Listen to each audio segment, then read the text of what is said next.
ਨਾਨਕ ਸਿੰਘ ਦਾ novel ਖੂਨ ਦੇ ਸੋਲੇ। 6ਵਾਂ ਕਾਂਡ। ਪਿਓ ਵੱਲੋਂ ਬੂਟੇ ਸ਼ਾਹ ਦੀ ਪੋਜੀਸ਼ਨ ਸਾਫ਼ ਹੋ ਗਈ ਤੇ ਪਿੰਡ ਦੇ ਆਦਮੀਆਂ ਵੱਲੋਂ ਵੀ ਉਹ ਸੁਰਖਰੂ ਹੋ ਗਿਆ।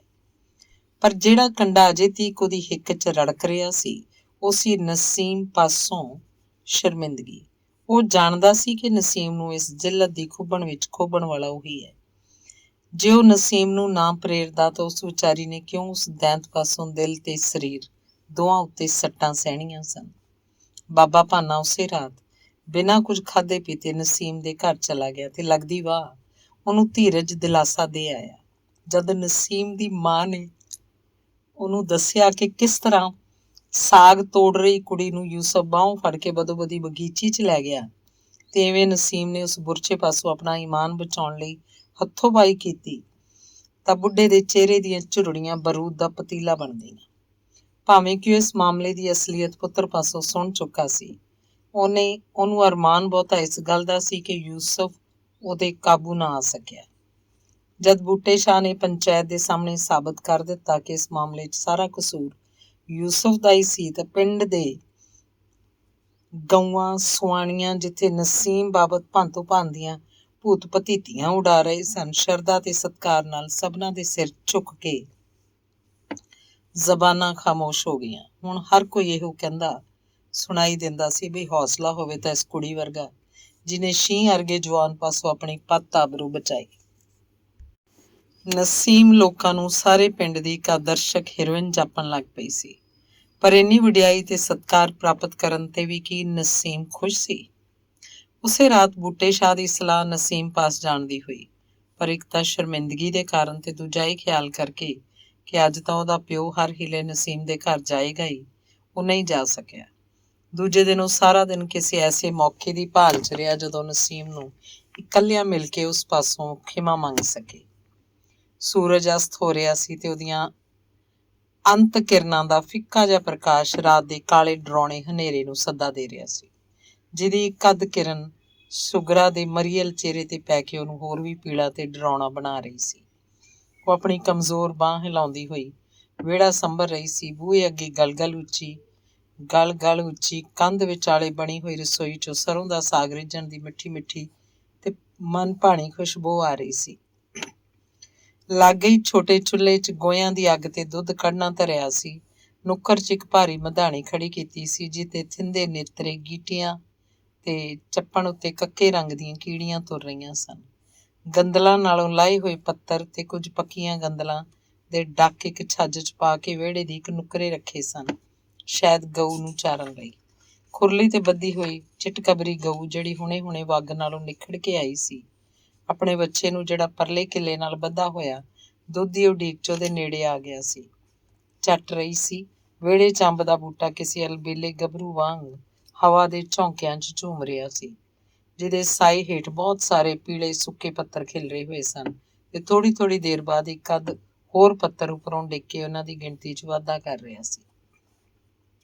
ਚਾਚੀ, ਵਿਹੜੇ ਵੜਦਿਆਂ ਹੀ ਬੂਟੇ ਸ਼ਾਹ ਬੋਲਿਆ, ਅੱਜ ਤੂੰ ਆਪ ਬੌਖਰ ਫੇਰਨ ਡਈ ਏਂ। ਕਿੰਨੀ ਵਾਰ ਤੈਨੂੰ ਬਾਪੂ ਹੋਰਾਂ ਸਮਝਾਇਆ ਕਿ ਖੇਚਲ ਵਾਲਾ ਕੰਮ ਨਾ ਕਰਿਆ ਕਰ, ਇਸੇ ਕਰਕੇ ਤੇ ਸਾਹ ਹਿੱਲ ਜਾਂਦਾ ਤੇਰਾ। ਆ ਚੰਨ ਵੇ, ਬੌਕਰ ਨੂੰ ਉੱਥੇ ਛੱਡ ਕੇ ਖੜਾਉਂਦੀ ਹੋਈ ਸੁਗਰਾ ਬੋਲੀ, ਕੋਈ ਨਹੀਂ, ਐਵੇਂ ਰਤਾ ਬੌਕਰ ਫੜੀ ਬੈਠੀ ਸੀ, ਗਲੀ ਦੇ ਨਿਆਣੇ ਆ ਕੇ ਖਿੱਲਰ ਖਲੇਰ ਪਾ ਜਾਂਦੇ ਨੇ। ਮੈਂ ਆਖਿਆ ਪੋਲੇ ਹੱਥਾਂ ਨਾਲ ਜ਼ਰਾ। ਬੂਟੇ ਸ਼ਾਹ ਨੇ ਗੱਲ ਟੋਕੀ, ਤੇ ਸੀਮਾ ਕਿੱਥੇ ਹੈ? ਦਿਸਦੀ ਨਹੀਂ ਕਿਤੇ। ਉਹ ਵੇਖਾਂ ਅੰਦਰ ਲੰਮੀ ਪਈ ਹੋਈ ਹੈ। ਘੱਟੇ ਵਾਲੇ ਹੱਥ ਝਾੜਦਿਆਂ ਸੁਗਰਾ ਨੇ ਅੰਦਰ ਵੱਲ ਇਸ਼ਾਰਾ ਕੀਤਾ। ਕਿਉਂ, ਤਗੜੀ ਤੇ ਹੈ? ਬੂਟੇ ਸ਼ਾਹ ਨੇ ਚਿੰਤਾਤੁਰ ਭਾਵ 'ਚ ਪੁੱਛਿਆ। ਖੈਰ ਸੱਲਾ ਐਵੇਂ ਪਈ, ਆਂਦੀ ਸੀ ਸਿਰ ਦੁਖਦਾ ਹੈ। ਮੈਂ ਆਖਿਆ ਲੰਮੀ ਪੈ ਜਾ ਰਤਾ ਜਾ ਕੇ। ਚੰਗਾ ਤੂੰ ਕਰ ਕੰਮ, ਕਹਿ ਕੇ ਉਹ ਅੰਦਰ ਚਲਾ ਗਿਆ ਤੇ ਰੱਖੀ ਹੋਈ ਬੌਕਰ ਸੁਗਰਾ ਨੇ ਫੇਰ ਫੜ ਲਈ।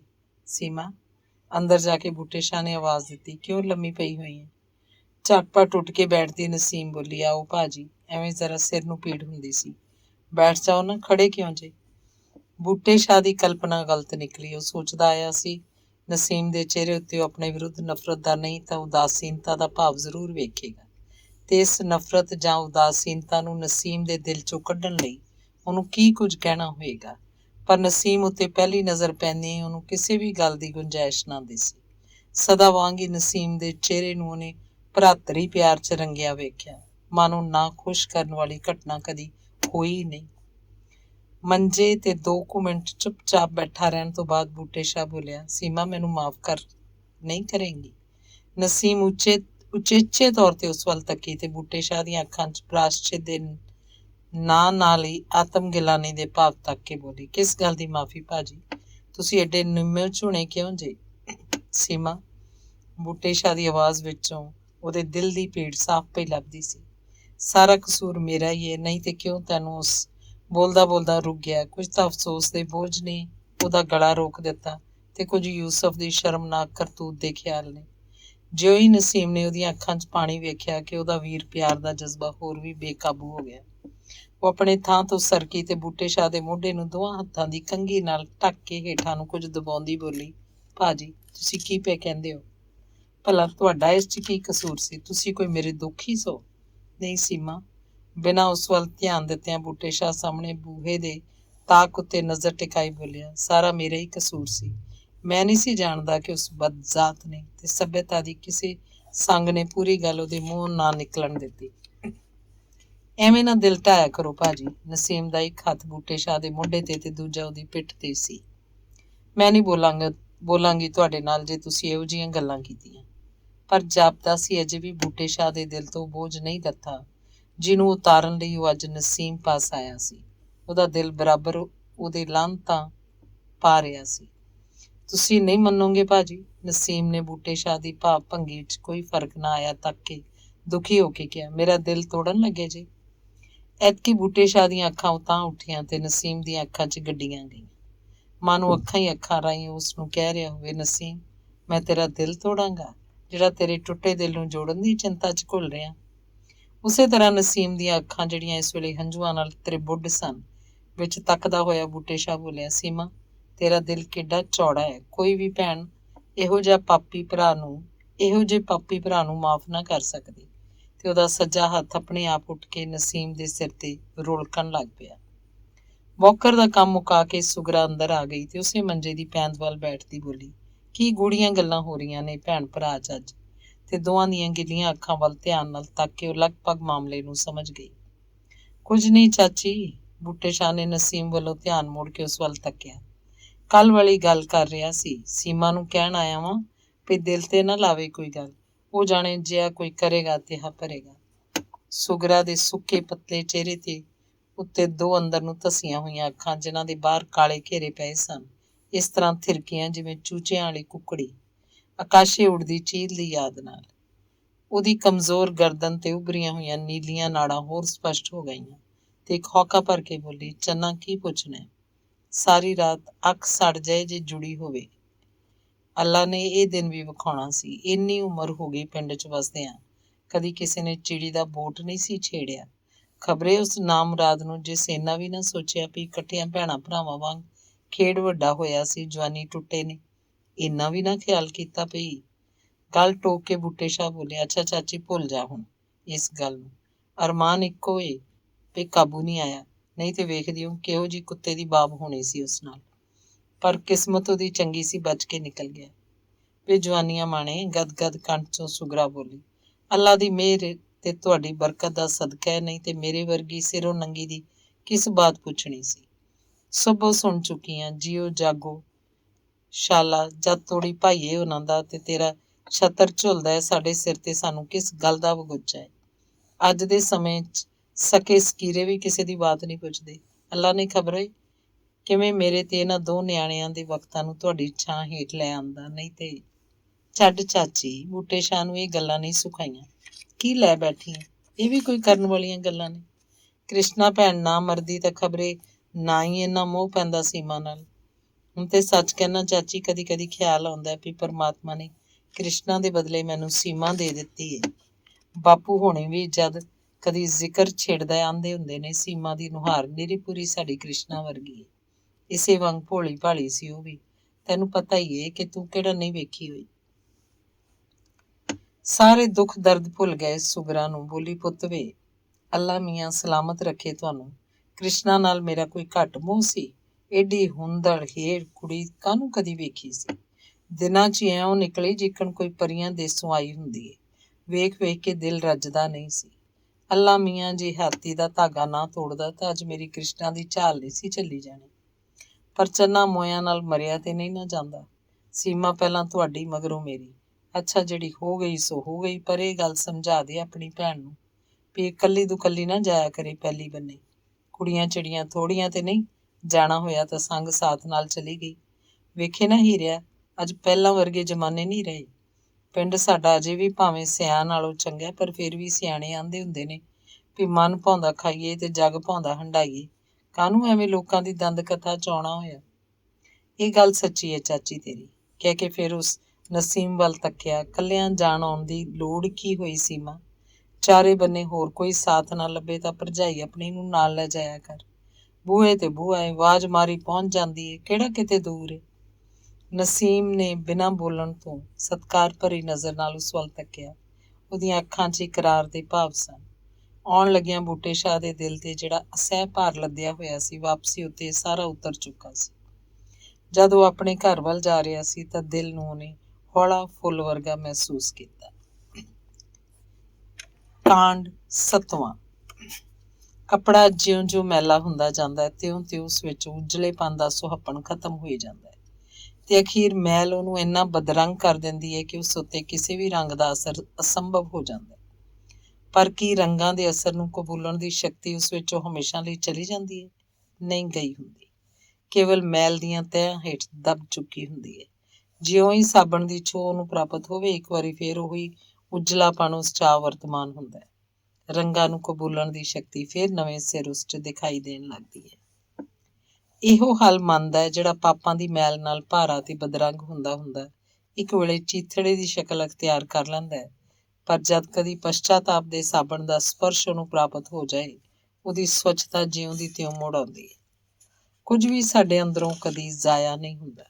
ਕੁਦਰਤ ਨੇ ਜੋ ਕਿਛ ਪਾਇਆ ਸੋ ਏਕਾ ਵਾਰ, ਮਹਾਂਵਾਕ ਅਨੁਸਾਰ ਸਾਡੇ ਆਪੇ ਨੂੰ ਹਰ ਇੱਕ ਗੁਣ ਨਾਲ ਪਰਿਪੂਰਨ ਕਰਕੇ ਦੁਨੀਆ 'ਚ ਘੱਲਿਆ। ਔਗਣ ਸਾਡੇ ਜੀਵਨ ਦੇ ਅਸਲੀ ਜੁਜ਼ਾਂ ਵਿੱਚੋਂ ਕੋਈ ਜੁਜ਼ ਨਹੀਂ, ਇਹ ਬਾਹਰਲੀ ਚੀਜ਼ ਹੈ। ਔਗਣ ਦੀ ਮੈਲ ਭਾਵੇਂ ਕਿੰਨੀ ਬਲਵਾਨ ਕਿਉਂ ਨਾ ਹੋ ਜਾਏ, ਪਰ ਸਾਡੀ ਆਤਮਾ ਦੀ ਦਾਇਮੀ ਖੂਬੀਆਂ ਨੂੰ ਮਾਰ ਦੇਣ ਦੀ ਸ਼ਕਤੀ ਉਸ 'ਚ ਨਹੀਂ ਹੁੰਦੀ। ਵੱਧ ਤੋਂ ਵੱਧ ਇਹ ਸਾਡੀਆਂ ਅਨੰਤ ਤੇ ਦੈਵੀ ਸ਼ਕਤੀਆਂ ਨੂੰ ਲੁਕਾ ਜਾਂ ਦਬਾ ਦਿੰਦੀ ਹੈ। ਇਸੇ ਤਰ੍ਹਾਂ ਪਾਪਾਂ ਤੋਂ ਵੱਧ ਕੇ ਮਹਾਂਪਾਪਾਂ ਦੀ ਮੈਲ ਨਾਲ ਲਿਬੜੀ ਹੋਈ ਸਾਡੀ ਅਨਿਸ਼ਚਿਤਤਾ ਜਦ ਓੜਕ ਦੇ ਦਰਜੇ ਤੱਕ ਪਹੁੰਚ ਜਾਂਦੀ ਏ, ਜਦ ਸਿੱਖਿਆ ਦੇ ਦੰਡ ਆਦਿ ਦੇ ਸਾਬਣਾਂ ਤੋਂ ਨਹੀਂ ਸਰਦਾ, ਤਾਂ ਕਿਸੇ ਘਟਨਾ ਜਾਂ ਦੁਰਘਟਨਾ ਦਾ ਫਲ ਰੂਪ ਸਾਡੇ ਅੰਦਰੋਂ ਹੀ ਇੱਕ ਤਰ੍ਹਾਂ ਦਾ ਸੇਕ ਪੈਦਾ ਹੋ ਜਾਂਦਾ ਹੈ। ਇਸੇ ਤਰ੍ਹਾਂ ਦੀ ਤੰਦ ਮੈਲ ਨਾਲ ਸ਼ਾਇਦ ਯੂਸਫ ਦੀ ਆਤਮਾ ਲਿਬੜ ਚੁੱਕੀ ਸੀ, ਜਿਸ ਲਈ ਨਸੀਹਤਾਂ ਦਾ ਸਾਬਣ ਨਾਕਾਫੀ ਸਾਬਤ ਹੋਇਆ। ਅਖੀਰ ਜਦ ਉਪਰੋਕਤ ਘਟਨਾ ਤੋਂ ਬਾਅਦ ਪਸ਼ਚਾਤਾਪ ਦੀ ਅੱਗ ਨੇ ਉਹਦੀ ਆਤਮਾ ਨੂੰ ਉਬਾਲੇ ਦੇਣੇ ਸ਼ੁਰੂ ਕੀਤੇ ਤਾਂ ਇਹ ਤੰਦ ਮੈਲ ਆਪਣੇ ਆਪ ਹੀ ਖੁਰਨੀ ਸ਼ੁਰੂ ਹੋ ਗਈ। ਉਪਰੋਕਤ ਘਟਨਾ ਤੋਂ 7ਵੇਂ ਜਾਂ 8ਵੇਂ ਦਿਨ ਬਾਅਦ ਜਦ ਬੂਟੇ ਸ਼ਾਹ ਨੂੰ ਯੂਸਫ ਦੀ ਇੱਕ ਚਿੱਠੀ ਮਿਲੀ ਤਾਂ ਪੜ੍ਹ ਕੇ ਉਹ ਹੱਕਾ ਬੱਕਾ ਰਹਿ ਗਿਆ। ਲਿਫਾਫੇ 'ਚ 2 ਚਿੱਠੀਆਂ ਸਨ, ਇੱਕ ਬੂਟੇ ਸ਼ਾਹ ਦੇ ਨਾਮ ਤੇ ਦੂਜੀ ਨਸੀਮ ਵੱਲ। ਬੂਟੇ ਸ਼ਾਹ ਨੇ ਦੋਵੇਂ ਪੜ੍ਹੀਆਂ ਤੇ ਬਾਅਦ ਉਹਦੇ ਦਿਲ ਤੇ ਕੀ ਅਸਰ ਹੋਇਆ। ਯੂਸਫ ਦੀ ਨਫ਼ਰਤ ਨਾਲ ਉਹਦੇ ਸਰੀਰ ਦਾ ਅੰਗ-ਅੰਗ ਉਸੇ ਘੜੀ ਤੋਂ ਦੁਖ ਰਿਹਾ ਸੀ, ਜਿਸ ਘੜੀ ਉਹਨੇ ਆਪਣੀ ਧਰਮ ਭੈਣ ਦੀ ਬੇਇੱਜ਼ਤੀ ਦਾ ਹਾਲ ਸੁਣਿਆ ਸੀ। ਭਾਵੇਂ ਸੁਭਾਵਕ ਹੀ ਬੂਟੇ ਸ਼ਾਹ ਦਾ ਦਿਲ ਨਰਮ ਤੇ ਦਇਆ ਨਾਲ ਭਰਪੂਰ ਸੀ, ਪਰ ਇਸ ਦੁਰਘਟਨਾ ਤੋਂ ਬਾਅਦ ਉਹਨੂੰ ਇਉਂ ਮਹਿਸੂਸ ਹੋਣ ਲੱਗ ਪਿਆ ਜਿਵੇਂ ਉਹਦੇ ਸਾਰੇ ਕੋਮਲ ਜਜ਼ਬੇ ਹਿੰਸਾ ਦਾ ਰੂਪ ਬਣ ਗਏ ਹੋਣ। ਸ਼ਾਇਦ ਜੇ ਕਦੀ ਯੂਸਫ ਨਾਲ ਉਹਦਾ ਸਾਖਿਆਤ ਹੋ ਜਾਂਦਾ ਤਾਂ ਆਪਣੇ ਆਪ ਉੱਤੇ ਉਹਦਾ ਕਾਬੂ ਨਾ ਰਹਿ ਸਕਦਾ, ਤੇ ਜਾਣਦਿਆਂ ਹੋਇਆਂ ਵੀ ਕਿ ਯੂਸਫ ਵਰਗਾ ਰਿਸ਼ਟ-ਪੁਸ਼ਟ ਗੱਭਰੂ ਉਸ ਵਰਗੇ 2 ਗੱਭਰੂਆਂ ਨੂੰ ਮਸਲ ਸੁੱਟੇਗਾ, ਉਹ ਜ਼ਰੂਰ ਉਸ ਉੱਤੇ ਹਮਲਾ ਕਰ ਬਹਿੰਦਾ। ਪਰ ਇਹ ਚਿੱਠੀ ਜਿਹਦੀ ਸਤਰ ਯੂਸਫ ਦੇ ਪਸ਼ਚਾਤਾਪ ਦੀ ਸਾਖੀ ਭਰ ਰਹੀ ਸੀ, ਇਹਨੂੰ ਪੜ੍ਹਨ ਤੋਂ ਬਾਅਦ ਬੂਟੇ ਸ਼ਾਹ ਦੇ ਮਨ ਦੀ ਹਾਲਤ ਇੱਕਦਮ ਪਲਟਾ ਖਾ ਗਈ। ਕ੍ਰੋਧ ਤੇ ਨਫ਼ਰਤ ਦੇ ਸਾਰੇ ਥਾਂ ਨੂੰ ਹਮਦਰਦੀ ਨੇ ਮੰਨ ਲਿਆ। ਫਿਰ ਜਿਹੜੀ ਚਿੱਠੀ ਨਸੀਮ ਵੱਲ ਸੀ, ਉਹਨੂੰ ਪੜ੍ਹ ਕੇ ਤਾਂ ਬੂਟੇ ਸ਼ਾਹ ਦੀਆਂ ਅੱਖਾਂ ਸੁੱਕੀਆਂ ਨਾ ਰਹਿ ਸਕੀਆਂ। ਉਹਦੇ ਅੰਦਰੋਂ ਇੱਕ ਹੌਕਾ ਨਿਕਲਿਆ, ਬਦਨਸੀਬ ਯੂਸਫ। ਨਸੀਮ ਵਾਲੀ ਚਿੱਠੀ ਉਸੇ ਦਿਨ ਸੰਧਿਆ ਵੇਲੇ ਨਸੀਬ ਨੂੰ ਪਹੁੰਚਾ ਦਿੱਤੀ, ਪਰ ਇਹ ਤੋਂ ਪਹਿਲਾਂ ਆਪਣੇ ਪਿਓ ਨੂੰ ਪੜ੍ਹਾ ਕੇ, ਕਿਉਂਕਿ ਪਿਓ ਦੀ ਪਹਿਲੀ ਕਰੋਪੀ ਅਜੇ ਤੱਕ ਉਹਨੂੰ ਭੁੱਲੀ ਨਹੀਂ ਸੀ। ਬਹੁਤ ਸਾਰੀ ਸੋਚ ਵਿਚਾਰ ਤੋਂ ਬਾਅਦ ਬਾਬੇ ਨਸੀਮ ਵਾਲੀ ਚਿੱਠੀ ਉਹਨੂੰ ਪਹੁੰਚਾ ਦੇਣ ਦੀ ਪੁੱਤਰ ਨੇ ਆਗਿਆ ਦੇ ਦਿੱਤੀ। ਚਿੱਠੀ ਪੜ੍ਹਦਿਆਂ ਹੀ ਬਿਰਧ ਦਾ ਦਿਮਾਗ ਇਸ ਗੱਲ ਨੂੰ ਪੂਰੀ ਤਰ੍ਹਾਂ ਭਾਂਪ ਗਿਆ ਕਿ ਕੁੜੀ ਦੇ ਮਨ ਦਾ ਖਿਚਾਓ ਵੀ ਅਵਸ਼ ਯੂਸਫ ਵੱਲ ਹੈ ਤੇ ਉਹ ਇਹ ਵੀ ਜਾਣਦਾ ਸੀ ਕਿ ਯੂਸਫ ਦੇ ਵਰਤਾਓ ਨੇ ਬਾਲੜੀ ਦੇ ਦਿਲ ਨੂੰ ਕਿੱਡੀ ਕੁ ਠੇਸ ਲਾਈ ਹੋਏਗੀ, ਜਿਹਦੀ ਪੀੜ ਜੇ ਕੋਈ ਦੂਰ ਕਰ ਸਕਦਾ ਹੈ ਤਾਂ ਇਹੋ ਚਿੱਠੀ। ਸੋ ਇਹਨਾਂ ਹੀ ਸਾਰੀਆਂ ਗੱਲਾਂ ਨੂੰ ਸੋਚ ਕੇ ਉਹਨੇ ਚਿੱਠੀ ਪੁੱਤਰ ਨੂੰ ਫੜਾ ਕੇ ਕਿਹਾ, ਜਾ ਦਿਆ ਸੁਝਾ ਕੇ। ਇਸਤਰੀ ਦਾ ਦਿਲ ਮਰਦ ਨਾਲੋਂ ਜ਼ਿਆਦਾ ਕੋਮਲ ਹੁੰਦਾ ਹੈ। ਫਿਰ ਇੱਕ ਪ੍ਰੇਮਿਕਾ ਦਾ ਦਿਲ ਉਹ ਤਾਂ ਅਸਲੋਂ ਹੀ ਫੁੱਲਾਂ ਦੀਆਂ ਪੰਖੜੀਆਂ ਦਾ ਬਣਿਆ ਸਮਝਣਾ ਚਾਹੀਦਾ ਹੈ। ਚਿੱਠੀ ਦੇ ਦੋ ਪਾਸਿਓਂ ਲਿਖੇ ਹੋਏ 3 ਵਰਕੇ ਨਸੀਮ ਦੇ ਹੱਥ ਵਿੱਚ ਕੰਬ ਰਹੇ ਸਨ ਤੇ ਉਹਦੀਆਂ ਅੱਖਾਂ ਦੀਆਂ ਬਲੌਰੀ ਪੁਤਲੀਆਂ ਉੱਤੇ ਇਕੱਠੀ ਹੋਈ ਪਾਣੀ ਦੀ ਤਹਿ ਧਾਰੀਆਂ ਬਣ ਉਹਦੀ ਠੋਡੀ ਤੋਂ ਤੁਪਕ ਰਹੀ ਸੀ। ਉਹਦੀ ਧੁੰਦਲੀ ਨਜ਼ਰ ਇਸ ਪਹਿਰੇ ਤੇ ਗੱਡੀ ਹੋਈ ਸੀ। ਨਸੀਮ, ਤੂੰ ਉਸ ਦਿਨ ਕਿਹਾ ਸੀ ਮੈਂ ਤੇਰੀ ਸ਼ਕਲ ਨਹੀਂ ਵੇਖਣਾ ਚਾਹੁੰਦੀ। ਇਨਸ਼ਾ ਅੱਲਾਹ ਤਾਲਾ ਤੇਰੀ ਇਹ ਮੁਰਾਦ ਪੂਰੀ ਹੋਏਗੀ। ਹੁਣ ਤੂੰ ਕਦੀ ਵੀ ਮੇਰੀ ਸ਼ਕਲ ਨਹੀਂ ਵੇਖੇਂਗੀ। ਪਰ ਇੱਕੋ ਅਰਮਾਨ ਰਹਿ ਜਾਏਗਾ ਨਸੀਮ ਕਿ ਜੇ ਤੂੰ ਮੈਨੂੰ ਮਾਫ਼ ਨਾ ਕੀਤਾ ਤਾਂ ਕਬਰ ਵਿੱਚ ਵੀ ਮੇਰੀ ਰੂਹ ਤੜਪਦੀ ਰਹੇਗੀ। ਮੈਂ ਜਾਣਦਾ ਕਿ ਮੇਰਾ ਗੁਨਾਹ ਇਹੋ ਜਿਹਾ ਨਹੀਂ ਜਿਹਨੂੰ ਤੂੰ ਕਿੰਨੀ ਵਾਰੀ ਮੈਨੂੰ ਬਖਸ਼ਿਆ। ਜਿਹੜਾ ਆਦਮੀ ਕਿਸੇ ਦੇ ਛੋਟੇ ਸੈਂਕੜੇ ਗੁਨਾਹ ਮਾਫ਼ ਕਰ ਸਕਦਾ, ਇੱਕ ਵੱਡਾ ਗੁਨਾਹ ਵੀ ਜੇ ਉਹ ਚਾਹੇ ਤਾਂ ਮਾਫ਼ ਕਰਨਾ ਉਸ ਲਈ ਔਖਾ ਨਹੀਂ। ਇਸੇ ਤਰ੍ਹਾਂ ਵਾਰੋ ਵਾਰੀ ਨਸੀਮ ਬਾਕੀ ਪੈਰੇ ਪੜ੍ਹਦੀ ਗਈ ਤੇ ਪੜ੍ਹ ਕੇ ਵਹਿ ਰਹੇ ਅਥਰੂਆਂ ਨੂੰ ਪਹੁੰਚਦੀ ਗਈ। ਅਖੀਰ ਸਾਰੇ ਪੈਰੇ ਮੁੱਕ ਗਏ ਪਰ ਨਸੀਮ ਦੇ ਸਿਰ 'ਚੋਂ ਪਾਣੀ ਨਹੀਂ ਮੁੱਕਿਆ। ਚਿੱਠੀ ਖਤਮ ਕਰਕੇ ਜਦੋਂ ਬਾਹਰ ਵਿਹੜੇ 'ਚ ਨਿਕਲੀ ਤਾਂ ਉਹਨੂੰ ਜਾਪਿਆ ਜਿਵੇਂ ਉਹਦੇ ਦਿਲ ਤੋਂ ਇੱਕ ਬੋਝ ਉਤਰ ਕੇ ਉਸ ਥਾਂ ਉਦੋਂ ਵੀ ਬੋਝਲ ਬੋਝ ਉਸ ਉੱਤੇ ਲੱਦਿਆ ਗਿਆ। ਯੂਸਫ ਦੀ ਨਫ਼ਰਤ ਦਾ ਹੁਣ ਕੋਈ ਅੰਸ਼ ਉਹਦੇ ਅੰਦਰ ਬਾਕੀ ਨਹੀਂ ਸੀ, ਸਗੋਂ ਇਹਦਾ ਸਾਰਾ ਥਾਂ ਹਮਦਰਦੀ ਨੇ ਮੱਲਿਆ ਹੋਇਆ ਸੀ। ਬੁਝੀ ਹੋਈ ਕੋਈ ਪਿਆਰ ਦੀ ਚਿਣਗ ਫੇਰ ਨਵੇਂ ਸਿਰੇ ਮੱਗ ਕੇ ਉਹਦੇ ਜੰਮੇ ਹੋਏ ਜਜ਼ਬਿਆਂ ਨੂੰ ਗਰਮਾ ਰਹੀ ਸੀ। ਪਰ ਨਾਲ ਹੀ ਜਿਹੜੇ ਨਵੇਂ ਭਾਰ ਹੇਠ ਨਸੀਮ ਨੇ ਆਪਣਾ ਦਿਲ ਦਲੀਲਾ ਮਹਿਸੂਸ ਕੀਤਾ, ਉਹ ਸੀ ਯੂਸਫ ਦੀ ਜ਼ਿੰਦਗੀ ਦਾ ਫਿਕਰ। ਬਾਰ-ਬਾਰ ਚਿੱਠੀ ਵਿਚਲੇ ਇਹ ਵਾਕ ਉਹਦੀ ਖੱਲ 'ਚ ਜਿਵੇਂ ਵਰਮੇ ਨਾਲ ਛੇਕ ਕਰੀ ਜਾ ਰਹੇ ਸਨ। ਤੂੰ ਮੇਰੀ ਸ਼ਕਲ ਕਦੀ ਨਹੀਂ ਵੇਖੇਂਗੀ, ਕਬਰ ਵਿੱਚ ਵੀ ਮੇਰੀ ਰੂਹ ਤੜਪਦੀ ਰਹੇਗੀ। ਤਾਂ ਕਿ ਸੱਚਮੁੱਚ ਯੂਸਫ ਕੋਈ ਕਾਰਾ ਕਰਨ ਨੂੰ ਤਿਆਰ ਹੋ ਬੈਠਾ ਹੈ, ਕਿਤੇ ਜਾਨ ਤੇ ਨਾ ਖੇਡ ਜਾਏ। ਹੈ ਤੇ ਇਹੋ ਜਿਹਾ ਉਛੇਲੀ ਪਰ ਤੇ ਤੋਂ ਅੱਗੇ ਭਾਵੇਂ ਕੁਝ ਵੀ ਸੋਚ ਨਾ ਸਕੀ, ਪਰ ਇੱਕ ਮੱਧਮ ਜਿਹੀ ਤੇ ਮਹੀਨ ਜਿਹੀ ਭਾਵਨਾ ਉਹਨੂੰ ਆਪਣੇ ਅੰਦਰ ਦਿਖਾਈ ਦਿੱਤੀ। ਜੇ ਇੱਕ ਅੱਧ ਚਿੱਠੀ ਉਹਨੂੰ ਲਿਖ ਕੇ ਪਾ ਦਿਆਂ, ਪਰ ਝੱਟ ਉਹ ਕਹਿ ਕੇ ਉਹ ਬਾਹਰਲੇ ਬੂਹੇ ਵੱਲ ਮੁੜ ਗਈ। ਦਿਲ ਦੀ ਬੇਅਰਾਮੀ ਨੂੰ ਭੁਲਾ ਦੇਣ ਦੇ ਜਾਂ ਇਸ ਅਨੋਖੀ ਭਾਵਨਾ ਤੋਂ ਪਿੱਛਾ ਛੁਡਾਉਣ ਦੇ ਖਿਆਲੋਂ ਬੂਹੇ ਵੱਲ ਆਉਂਦਿਆਂ ਸਭ ਤੋਂ ਪਹਿਲਾਂ ਜਿਸ ਚੀਜ਼ ਤੇ ਉਹਦੀ ਨਜ਼ਰ ਪਈ, ਇਹ ਅੰਬ ਦਾ ਬੂਟਾ ਸੀ। ਪੂਰੇ ਹਫ਼ਤੇ ਤੋਂ ਜਿਸ ਵੱਲ ਉਹਦਾ ਧਿਆਨ ਨਹੀਂ ਸੀ ਗਿਆ। ਉਹ ਕੀੜੀ ਦੀ ਤੋਰ ਤੁਰਦੀ ਹੋਈ ਛੇਕੜ ਉਸ ਬੂਟੇ ਹੇਠ ਜਾ ਖੜੋਤੀ। ਉਹਨੂੰ ਜਾਪਿਆ ਜਿਵੇਂ ਇਸ ਇੱਕ ਹਫ਼ਤੇ 'ਚ ਹੀ ਬੂਟੇ ਜਵਾਨੀ ਬੁਢੇਪੇ 'ਚ ਬਦਲ ਗਈ ਹੈ। ਭਾਵੇਂ ਪੱਤਰਾਂ ਦੀ ਪਲੱਤਣ ਤੇ ਮੁਰਝਾਹਟ ਦਾ ਕਾਰਨ ਪਤਝੜ ਦੀ ਕਕਰੀਲੀ ਹਵਾ ਸੀ, ਪਰ ਨਸੀਮ ਨੇ ਅਨੁਭਵ ਕੀਤਾ ਜਿਵੇਂ ਇਹ ਸਭ ਉਹਦੀ ਅਣਗਹਿਲੀ ਦੇ ਕਾਰਨ ਹੋਇਆ। ਫਿਰ ਉਹਨੇ ਪਾਣੀ ਵਾਲਾ ਘੜਾ ਲਿਆ ਕੇ ਬੂਟੇ ਦੇ ਮੁੱਢ ਤੇ ਉਲੱਦ ਦਿੱਤਾ, ਪਰ ਇੰਨਾ ਕਰਨ ਤੇ ਵੀ ਉਹਦੇ ਅੰਦਰ ਦੀ ਪੀੜ ਕੱਸੀ ਨਹੀਂ ਹੋਈ। ਉਹਦੇ ਮਨ ਦਾ ਵਹਾਅ ਬਰਾਬਰ ਉਧਰੇ ਵਹਿੰਦਾ ਚਲਾ ਗਿਆ ਜਿਸ ਪਾਸਿਓਂ ਇਹ ਉਹਨੂੰ ਹਟਕਣ ਦੀ ਕੋਸ਼ਿਸ਼ ਕਰ ਰਹੀ ਸੀ, ਤੇ ਵਹਾਅ ਤਦ ਤੀਕ ਜਾਰੀ ਰਿਹਾ ਜਦ ਤੀਕ ਉਹਨੇ ਕਾਗਜ਼ ਤੇ ਕਲਮ ਦਵਾਤ ਲੈ ਕੇ ਚਿੱਠੀ ਦਾ ਜਵਾਬ ਲਿਖਣਾ ਸ਼ੁਰੂ ਨਾ ਕਰ ਦਿੱਤਾ। ਖਾਓ ਪੀਓ ਤੋਂ ਵਿਹਲੀ ਹੋ ਕੇ ਸ਼ੁਗਰਾ ਆਪਣੇ ਬਿਸਤਰੇ 'ਚ ਸੌਂ ਚੁੱਕੀ ਸੀ। ਨਸੀਮ ਦੇ ਕਰਨ ਲਈ ਇਸ ਵੇਲੇ ਕੋਈ ਕੰਮ ਨਹੀਂ ਸੀ, ਬਸ ਚਿੱਠੀ ਸੀ ਤੇ ਜਾਂ ਨਸੀਮ ਸੀ। ਚਿੱਠੀ ਲਿਖਦਿਆਂ ਨਸੀਮ ਨੂੰ ਇੱਕ ਵਾਰੀ ਵੀ ਇਸ ਗੱਲ ਦਾ ਖਿਆਲ ਨਹੀਂ ਆਇਆ ਕਿ ਇਹਨੂੰ ਭੇਜੇਗੀ ਕੀਕਣ, ਤੇ ਜਦ ਚਿੱਠੀ ਲਿਖ ਚੁੱਕਣ ਤੋਂ ਬਾਅਦ ਉਹਨੂੰ ਇਸ ਗੱਲ ਦੀ ਚਿੰਤਾ ਪੈਦਾ ਹੋਈ ਤਾਂ ਉਹ ਸਖਤ ਘਬਰਾ ਗਈ। ਯੂਸਫ ਦਾ ਪਤਾ ਉਹਨੂੰ ਮਾਲੂਮ ਨਹੀਂ ਸੀ। ਸ਼ਾਇਦ ਯੂਸਫ ਨੇ ਜਾਣ ਕੇ ਚਿੱਠੀ 'ਚ ਨਹੀਂ ਸੀ ਲਿਖਿਆ ਕਿ ਚਿੱਠੀ ਦਾ ਜਵਾਬ ਉਹ ਬੂਟੇ ਸ਼ਾਹ ਦੀ ਰਾਹੀਂ ਹੀ ਮੰਗਣਾ ਚਾਹੁੰਦਾ ਸੀ, ਪਰ ਕੀ ਚਿੱਠੀ ਬੂਟੇ ਸ਼ਾਹ ਦੇ ਹੱਥ 'ਚ ਦਿੱਤੀ ਜਾ ਸਕਦੀ ਸੀ?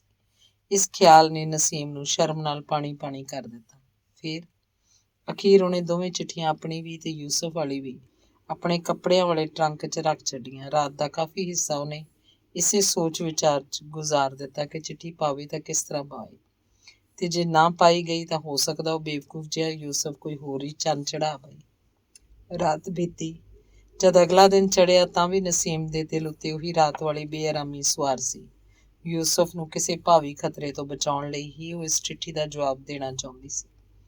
ਇਹ ਠੀਕ ਸੀ, ਪਰ ਇਹਦੇ ਨਾਲ ਹੀ ਇੱਕ ਹੋਰ ਵੀ ਸਬੱਬ ਸੀ, ਸ਼ਾਇਦ ਉਹਦੀ ਬੇਕਰਾਰੀ ਦਾ। ਇਹਨਾਂ 10 ਸਫ਼ਿਆਂ ਵਿੱਚ ਨਸੀਮ ਨੇ ਆਪਣੇ ਸੱਚੇ ਸੁੱਚੇ ਪਿਆਰ ਦਾ ਉਹਨੂੰ ਯਕੀਨ ਦਿਵਾਇਆ ਸੀ, ਤੇ ਫਿਰ ਇਹ ਵੀ ਭਰੋਸਾ ਦਿਵਾਇਆ ਸੀ ਕਿ ਤਨੋ ਮਨੋ ਉਸਦੀ ਹੋ ਕੇ ਰਹਿਣ 'ਚ ਆਪਣੀ ਜ਼ਿੰਦਗੀ ਦੀ ਸਭ ਤੋਂ ਵੱਡੀ ਕਾਮਯਾਬੀ ਸਮਝਦੀ ਹੈ। ਪਰ ਤਾਂ ਜੇ ਯੂਸਫ ਆਪਣੇ ਆਪ ਨੂੰ ਸੱਚੇ ਅਰਥਾਂ 'ਚ ਯੂਸਫ ਯਾਕੂਬ ਦੇ ਪੁੱਤਰ ਵਰਗਾ ਪਵਿੱਤਰ ਤੇ ਨਿਸ਼ਪਾਪ ਬਣਾ ਲਏ, ਫਿਰ ਨਸੀਮ ਉਹਦੀ ਹੋਏਗੀ ਤੇ ਮਰਦੇ ਦਮ ਤੱਕ ਉਹਦੀ ਰਹੇਗੀ। ਚਿੱਠੀ ਦੇ ਇਹਨਾਂ ਚਿੱਟੇ ਚਿੱਟੇ ਕਾਗਜ਼ਾਂ 'ਚ ਜਿਸ ਤਰ੍ਹਾਂ ਨਸੀਮ ਨੇ ਆਪਣੇ ਦਿਲ ਦਾ ਸਾਰਾ ਪਿਆਰ, ਸਾਰੀਆਂ ਤਮੰਨਾਵਾਂ ਤੇ ਜ਼ਿੰਦਗੀ ਦੇ ਭਵਿੱਖ ਦੀਆਂ ਸਾਰੀਆਂ ਸੱਧਰਾਂ ਭਰ ਦਿੱਤੀਆਂ ਸਨ, ਕਿ ਇਹ ਸਿਰਫ ਟਰੰਕ 'ਚ ਸਾਂਭ ਰੱਖਣ ਲਈ ਸਨ ਤੇ ਇਹਦਾ ਇਲਾਜ ਕੀ ਉਹ ਬੂਟੇ ਸ਼ਾਹ ਪਾਸੋਂ ਯੂਸਫ ਦਾ ਪਤਾ ਪੁੱਛ ਲੈ। ਪਰ ਇਹ ਤਾਂ ਸਖਤ ਨਿਰਾਦਰ ਹੋਏਗਾ ਉਹਦੇ ਧਰਮਵੀਰ ਦਾ। ਉਹ ਸੋਚੇਗਾ ਸ਼ਾਇਦ ਨਸੀਮ ਉਹਦਾ ਭਰੋਸਾ ਨਹੀਂ ਕਰਦੀ, ਇਸ ਕਰਕੇ ਚਿੱਠੀ ਉਹ ਤੋਂ ਚੋਰੀ ਚੋਰੀ ਲਿਖਣਾ ਚਾਹੁੰਦੀ ਹੈ। ਦਿਨ ਚੜ੍ਹਦੇ ਤੋਂ ਲੈ ਕੇ ਦੁਪਹਿਰ ਤੀਕ ਉਹ ਇਹਨਾਂ ਹੀ ਸੋਚਾਂ 'ਚ ਉਲਝੀ ਰਹੀ। ਚਿੱਠੀ ਜਦ ਤੀਕ ਡਾਕ 'ਚ ਨਾ ਪੈ ਜਾਏ ਉਹਨੂੰ ਜਾਪਦਾ ਸੀ ਜਿਵੇਂ ਉਹਦੇ ਦਿਲ ਤੇ ਹਜ਼ਾਰਾਂ ਮਣ ਭਾਰ ਲੱਦਿਆ ਰਹੇਗਾ। ਦੁਪਹਿਰਾਂ ਤੋਂ ਰੋਟੀ ਟੁੱਕ ਤੋਂ ਵਿਹਲੀ ਹੋ ਕੇ ਨਸੀਮ ਪਿਛਲੇ ਅੰਦਰ ਜਾ ਬੈਠੀ। ਸੁਗਰਾਜ ਕਈਆਂ ਦਿਨਾਂ ਪਿੱਛੋਂ ਰੁਕਮਣ ਨੂੰ ਮਿਲਣ ਲਈ ਉਸਦੇ ਘਰ ਗਈ ਸੀ। ਇਸ ਵੇਲੇ ਨਸੀਮ ਆਪਣੇ ਮੰਜੇ ਤੇ ਬੈਠੀ ਹੋਈ ਯੂਸਫ ਵਾਲੀ ਚਿੱਠੀ ਪੜ੍ਹਨ ਲੱਗੀ ਤੇ ਉਹਨੂੰ ਖਤਮ ਕਰਨ ਤੋਂ ਬਾਅਦ ਇਹਦੇ ਜਵਾਬ 'ਚ ਲਿਖੀ ਹੋਈ ਆਪਣੀ ਚਿੱਠੀ ਲੈ ਬੈਠੀ। ਇਹਦੇ ਇੱਕ ਇੱਕ ਸਤਰ ਨੂੰ ਖਤਮ ਕਰਨ ਤੋਂ ਬਾਅਦ ਉਹਦੇ ਜਵਾਬ 'ਚ ਲਿਖੀ ਹੋਈ ਆਪਣੀ ਚਿੱਠੀ ਉਹ ਪੜਚੋਲਵੇਂ ਖਿਆਲਾਂ ਨਾਲ ਪੜ੍ਹ ਰਹੀ ਸੀ ਕਿ ਮਤਾ ਇਸ 'ਚ ਕੋਈ ਲਫ਼ਜ਼ ਯੂਸਫ ਦੇ ਦਿਲ ਨੂੰ ਠੇਸ ਲਾਉਣ ਵਾਲਾ ਲਿਖਿਆ ਗਿਆ ਹੋਵੇ, ਜਦ ਕਿ ਉਹ ਵਿਚਾਰਾ ਪਹਿਲਾਂ ਹੀ ਨਿਰਾਸਤਾ ਦੇ ਡੂੰਘੇ ਵਹਿਣਾਂ 'ਚ ਰੁੜ ਰਿਹਾ ਹੋਏਗਾ। ਚਿੱਠੀ ਦੇ ਅੱਧੇ ਕੁ ਸਫ਼ੇ ਉਹਨੇ ਪੜ੍ਹੇ ਸਨ। ਬਾਹਰੋਂ ਆਵਾਜ਼ ਆਈ, ਸੀਮਾ, ਤੇ ਉਹਨੇ ਝਟਪਟ ਸਾਰੇ ਵਰਕੇ ਹੇਠ ਲੁਕਾਉਂਦਿਆਂ ਜਵਾਬ ਦਿੱਤਾ, ਆਈ ਭਾਜੀ। ਬਾਹਰ ਸੋਫੇ 'ਚ ਆ ਕੇ ਉਹਨੇ ਵੇਖਿਆ ਬੂਟੇ ਸ਼ਾਹ ਖੜਾ ਸੀ। ਮੰਜੇ ਤੇ ਬੈਠ ਜਾਣ ਲਈ ਨਸੀਮ ਨੇ ਬਥੇਰਾ ਕਿਹਾ, ਪਰ ਉਹ ਖੜਾ ਹੀ ਬੋਲਿਆ, ਬੈਠਣ ਦੀ ਵੇਲ ਨਹੀਂ, ਕਿ ਜ਼ਰੂਰੀ ਕੰਮ ਲਈ ਲੱਤੀ ਵਾਲਾ ਜਾ ਰਿਹਾ। ਸਿਰਫ ਬਾਪੂ ਹੋਰਾਂ ਦਾ ਇੱਕ ਸੁਨੇਹਾ ਤੈਨੂੰ ਪਹੁੰਚਾਉਣ ਆਇਆ। ਦੱਸੋ ਭਾਜੀ। ਉਹਨਾਂ ਕਿਹਾ ਕਿ ਰਾਤ ਵਾਲੀ ਚਿੱਠੀ ਦਾ ਜਵਾਬ ਨਹੀਂ ਭੇਜਣਾ ਯੂਸਫ ਨੂੰ।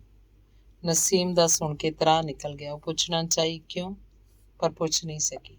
ਬੂਟੇ ਸ਼ਾਹ ਝੱਟ ਸਮਝ ਗਿਆ ਕਿ ਨਸੀਮ ਇਸ ਪਾਬੰਦੀ ਦਾ ਕਾਰਨ ਸੁਣਨ ਲਈ ਕਿੰਨੀ ਉਤਾਵਲੀ ਹੋ ਰਹੀ ਹੈ। ਸੋ ਨੇ ਆਪਣੇ ਆਪ ਹੀ ਦੱਸਣਾ ਸ਼ੁਰੂ ਕੀਤਾ, ਇਹ ਤੇ ਸੀਮਾ ਮੈਂ ਤੈਨੂੰ ਦੱਸ ਹੀ ਦਿੱਤਾ ਸੀ ਕਿ ਤੇਰੀ ਵਾਲੀ ਚਿੱਠੀ ਮੈਂ ਬਾਪੂ ਹੋਰਾਂ ਨੂੰ ਪੜ੍ਹਾ ਕੇ ਤੇ ਉਹਨਾਂ ਦੀ ਇਜਾਜ਼ਤ ਲੈ ਕੇ ਤੈਨੂੰ ਪਹੁੰਚਾਉਣ ਲਈ ਆਇਆ ਸੀ। ਪਤਾ ਨਹੀਂ ਰਾਤੋਂ ਰਾਤ ਉਹਨਾਂ ਕੀ ਸੋਚਿਆ, ਸਵੇਰ ਉੱਠਦੇ ਹੀ ਕਹਿਣ ਲੱਗੇ, ਬੂਟਿਆ ਜਾ ਕੇ ਸੀਮਾ ਨੂੰ ਆਖ ਦੇ ਚਿੱਠੀ ਦਾ ਜਵਾਬ ਉਹਨੂੰ ਨਾ ਦੇਵੇ। ਆਪਣੇ ਬਿਆਨ ਨੂੰ ਜਾਰੀ ਰੱਖਦਾ ਹੋਇਆ ਬੂਟੇ ਸ਼ਾਹ ਕਹੀ ਗਿਆ, ਸੁਣ ਕੇ ਮੈਨੂੰ ਬੜੀ ਸਖਤ ਹੈਰਾਨੀ ਹੋਈ। ਮੈਂ ਪੁੱਛਿਆ, ਬਾਪੂ ਜੀ, ਜੇ ਜਵਾਬ ਨਾ ਪਹੁੰਚਣ ਕਰਕੇ ਉਹ ਬੇਵਕੂਫ ਕੋਈ ਹੋਰ ਭਾਣਾ ਵਰਤਾ ਬੈਠਾ ਫਿਰ ਕੀ ਬਣੇਗਾ? ਅੱਗੋਂ ਆਖਣ ਲੱਗੇ, ਇਸ ਗੱਲ ਦਾ ਤੂੰ ਜ਼ਰਾ ਫਿਕਰ ਨਾ ਕਰ। ਇਹੋ ਜਿਹੇ ਬੇਥਵੇ ਆਦਮੀ ਹੋਰ ਭਾਵੇਂ ਜੋ ਕੁਝ ਕਰ ਲੈਣ, ਮਰਨ ਦਾ ਹਿਆ ਨਹੀਂ ਕਰ ਸਕਦੇ। ਮਰਨ ਦਾ ਹੌਸਲਾ ਉਹਨਾਂ ਲੋਕਾਂ 'ਚ ਹੀ ਹੁੰਦਾ ਜਿਹੜੇ ਆਪਣੇ ਕੌਲ ਕਰਾਰ ਬਦਲੇ ਸਿਰਾਂ ਦੀ ਬਾਜ਼ੀ ਲਾਈ ਜਾਣਦੇ ਹੋਣ। ਜਿਸ ਆਦਮੀ ਦੀ ਜ਼ਹਿਨੀਅਤ ਘੜੀ 'ਚ ਤੋਲਾ ਘੜੀ 'ਚ ਮਾਸਾ ਵਾਲੀ ਹੋਵੇ, ਉਸ ਪਾਸੋਂ ਇਹ ਖਤਰਾ ਕਦੀ ਨਹੀਂ ਹੋ ਸਕਦਾ।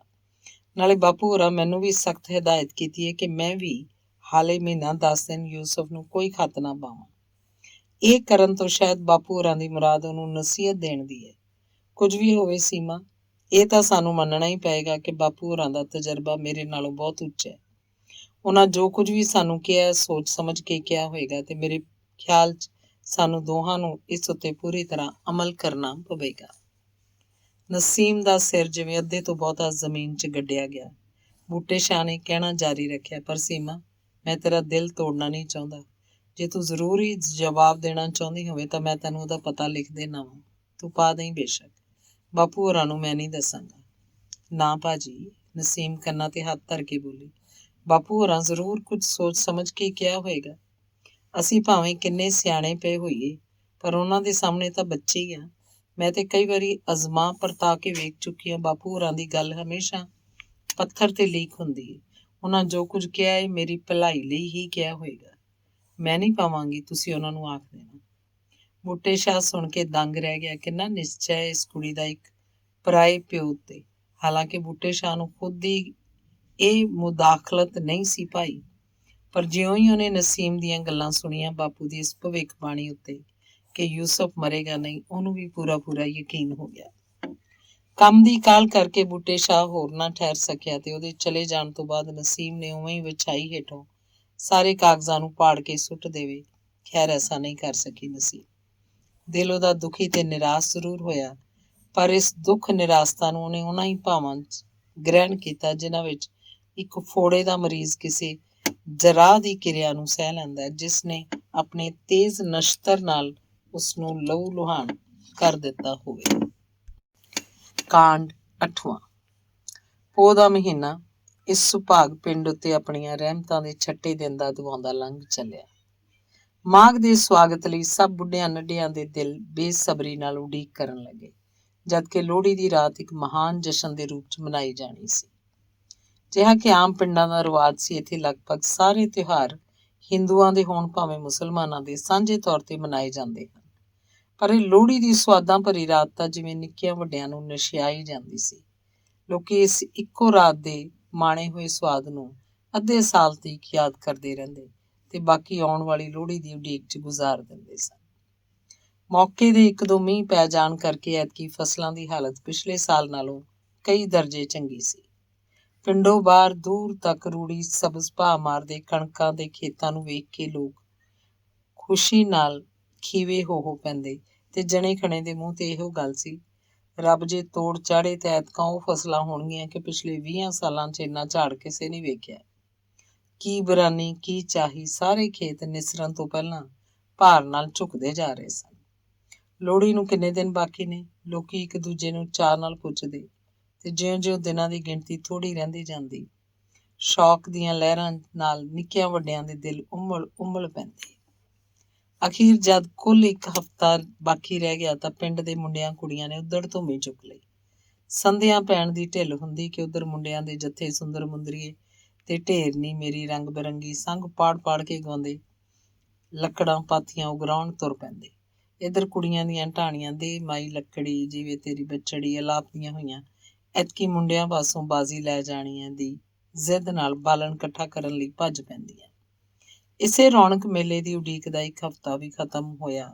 ਸੁਭਾਗੀ ਲੋਹੜੀ ਦੀ ਰਾਤ ਆਉਣ 'ਚ 3 ਦਿਨਾਂ ਦੀ ਵਿੱਥ ਬਾਕੀ ਸੀ।